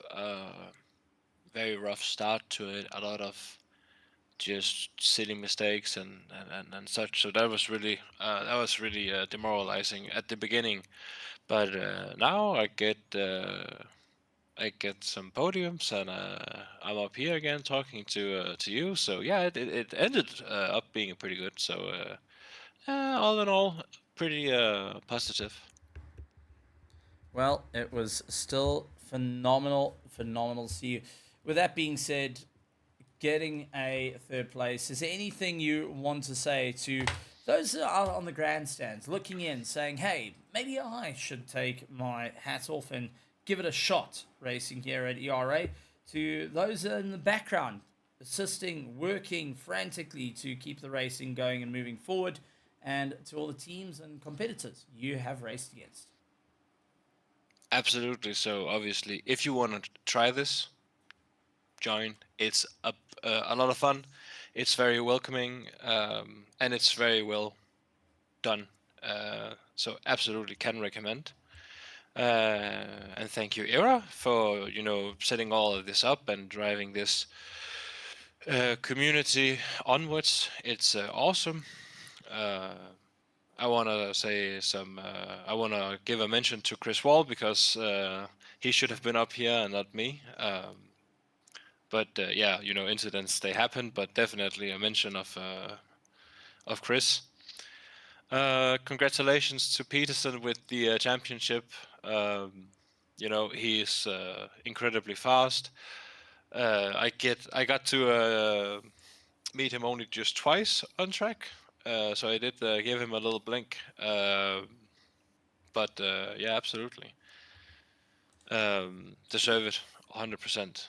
And then thank you, Steven, for talking to us throughout the season. It's always nice to coming in here and having a chat with you. It's always wonderful to have a chat to you and get to talk about some of the most incredible sim racing we have in the world. And Sebastian, thanks so much for an incredible, incredible championship. We'll look forward to seeing you for the final race of the year, our endurance, happening at Spa. Absolutely. See you, mate. Sebastian Luxon coming in and putting on a phenomenal show. Now, I do want to bring in a very, very special situation. Father-son duo, they entered a bit late, but have shown off incredible pace, and we're going to bring them up to the center stage, starting off with the winner of our gold division after having to slug it out. I don't know how many times it was within reach and was pulled away. Finally working out in one of the most challenging conditions. Paul Whitburn, welcome to the commentary box and congratulations on your victory in the gold division. How are you feeling finally getting hold of that victory? It's been a bit of a challenge, but yeah, it fell my way tonight, so it was a bit of good luck, and I enjoyed that. It was good. You've been within arm's reach a couple of times of it, going and seeing. What was your game plan coming into this race? Because with having conditions just so varied, from rain to shine to wind, back to rain, what was your idea for this race to hang on and go for that top spot in the gold division? I've got to be honest, Matt and I discussed it before the race, and it became basically a hit and hope. It was totally unpredictable. It was the same for everybody, so we put a load of fuel in and went and see what happened, really. Fair enough. And we got to see you racing against a couple of the platinum drivers as well, going in really showing what they can do. Your thoughts on that? Because you got to mix wheels with different skill levels and also show, hey, listen, you're not a pushover here. How was the race for you? I think pace-wise, I probably Kyalami and Brands, I was probably a little bit quicker than here, but just it didn't fall my way. Tonight was good. I just tried to keep out of people's way. I was very unlucky on the first corner, so was everybody else. I picked up a lot of damage, which caused a long first pit stop. But played it safe and just kept going. So yeah, really enjoyed it. Thanks very much, everybody, for laying on a fantastic series and event. And taking a look back from joining up with ERA till now, any advice you can pass on to those that are wanting to get involved with racing, to finally take that chance to go and enjoy and be a part of the show? Well, as I said earlier, it's a cheap wheel and cheap pedals. You don't need everything, as Matt will tell you. It's about the skill levels that people have got, and get out and enjoy it. It's just fun. It is just fun, and that's what I like about it. It's an enjoyable experience. Bit of a special moment racing with your family. How's that to you, getting to be on track with Matt, going and racing together in this hobby? Matt drew me into it a few years ago, and I've got to be honest, I don't normally see which way he's gone. I'm very proud of him as a father. He competes at the very highest level. If I can even see where he is on the race, I'm really pleased with myself. But yeah, on a normal day, we'll see which way Matt's gone. Absolutely wonderful. And that being said, joining us in the box is Matt Whitburn. Matt, what a drive from your part, and from going through all of it, going and having knocks and scratches and bashes and crashes, you still managed to finish up on the podium, showing what you can do as a really pro driver. I mean, how are you feeling after the race? And how are you feeling after now the championship concluded on a circuit that was just so varied to what you originally started on? Yeah, good. Actually, I enjoyed the race as a whole. Well, like Dad said before the beginning of the race, it was a bit of a hit and hope, which was quite good fun. I like those kind of events because there's it adds a lot of variation, throws up some results and stuff, so it's good fun. I had a couple of scuffles, kind of left with no room in the first corner, and then missing contact with people. Gave it about 40 seconds of damage in the end, so that wasn't a particularly a good way to go. But otherwise, it was good fun. Enjoying the race and just trying to battle the conditions was good fun in itself. And take us through running with a success penalty. This was quite a hefty one for you. What was your takeaway from it? Yeah, I mean, it's I benefited from it in my first race in Kyalami with Chris, and obviously just like tonight. I think if the strategy had been if I'd not took tyres, I think I'd have been okay. But I kind of panicked a little bit when the rain started coming down and seen that it was getting worse, apparently, according to the little radar we have. So I thought, it's probably best to take tyres before it's too late. And in the end, it wasn't the right choice. But oh well, live and learn. Always having that fun, always finding out. Yeah. Now, do you feel that next season you will be the person to dethrone Christoph Peterson, who has a streak for 2 years at this point? I hope so, but it's not going to be an easy task. He's very quick and obviously extremely consistent as well, which is really important.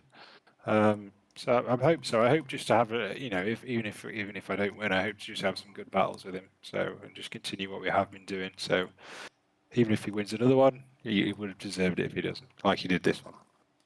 Fair enough. But it's good to see a little bit of going to give it a crack and see what it can do. Yeah. Matt, you've gone and raced it out. You've given it your absolute all. Is there anything you want to say to all the admins, to the drivers, to the teams, to the stewards behind the scenes, and most importantly, the absolutely amazing petrol heads that are out on the grandstands? And I think the biggest petrol head and your biggest fan that's on the grid with you, your own dad. Any words from your side? Yeah. A big thank you, to to everybody that runs the events. It takes a lot of effort behind the scenes. I really enjoy racing in these, in these leagues, but I know myself I wouldn't like running one for a minute because there's a lot of work that goes in people's, spare time. So I'm obviously very grateful, both me and my dad are, and you guys do a really fantastic job. Very professional, everything, really good. And obviously the streams themselves, we, both me and my dad really enjoy sitting and watching them together when we can. And, if we watch them separately, we're kind of on the phone the next day talking about it. So we really enjoy watching them back. So that's fantastic. We're grateful for that. And yeah, just obviously, going back to the whole sim rig thing, the situation, my rig is made up of handed down parts from my dad. So, you don't, I've got a cheap wheel and the pedals I've got are actually quite decent, to be fair, but you don't need a fortune to get going, and even something on a desk is where I started off, table clamps. I used a bit of old wood that I cut from a tree branch to try and help with the clamps so that it's that evenly on the desk. So yeah, it was you don't need a great deal to get going, and when you do, you don't regret it. So I strongly encourage anyone to get involved. Well, absolutely wonderful, wonderful, wonderful. And once again, as part of the ERA team, would like to say thank you to both the Whitburn, family for being part of it, for joining us here at ERA, and to have that father-son duo going and fighting it out. It's always wonderful to see that bit of a family feud coming in. But now I've got to ask a question. Paul, are you going to eventually get ahead of Matt? I mean, you've helped him out now. You gave him that little bit of confidence, but now you need to show why you are number one. Is that what we're expecting next year? I could go and unplug his rig, maybe. Oh boy, fighting words coming out. That's about the only way that's going to happen. All right, well, yeah, maybe. Matt, any retort to that one? Because it's a bit of fighting words there. Well, it works both ways, doesn't it? That one, I suppose. That would be, yeah, it would be good fun. And maybe give him a head start would help. Well, absolutely wonderful, and congratulations to both of you on some phenomenal racing. Matt Whitburn on second place in the Diamond Division, and the Gold Division here tonight for the final round, going to Paul Whitburn. Congratulations, you two, and enjoy the celebration. Well earned.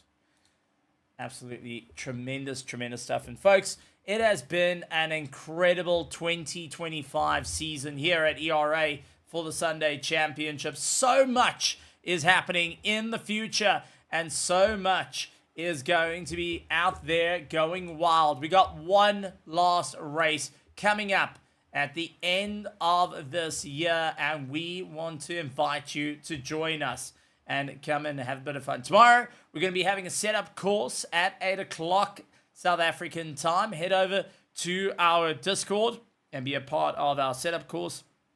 And then moving on to Tuesday, we've got a Season 17 track vote. So go and get your votes in to see what Season 17 for 2026 is going to look like and which tracks are going to be utilized. I know I'm going to vote for Brands Hatch on that one, as I feel that's quite a fun little circuit. Friday, we've got our Friday night random race to come and join in. That's happening on the 12th of December. And 13th of December, we're going to end off the year with 6 hours of Spa. And we invite you to be a part of that show, to be a part of the fun. Get your friends and family together and come join us out on the track. But ladies and gentlemen, boys and girls, for the final time of our Sunday Championship, I'd like to say massive thank you to all our admins, for all our stewards, for all that working frantically behind the scenes to keep this all going. A massive shout out to the likes of Miradrid and Gigantus, who are part of our commentary team for Server 2, for the absolutely amazing professional work they do, bringing all the hits from our different divisions. And we look forward to seeing everyone out a little bit later on in towards it. I mean, this is going to be an exciting year coming up, and we don't want you to miss it. So please do hit that subscribe button, hit that bell notification icon, and also on your phone, leave a hype as well, as there's so much to come right here at ERA on our road to 500 subscribers. New ideas coming out. We've toyed around with the vertical. We're going to toy around with it even further to give you even more content, even more fun, and so much more racing here at ERA. And for the final time, from myself, Stephen Koenig, from Tim the cameraman, and Jim, our flag marshal, we'd like to say thank you very much, and a good morning, good afternoon, good evening, and good night. Everybody, have a happy holiday.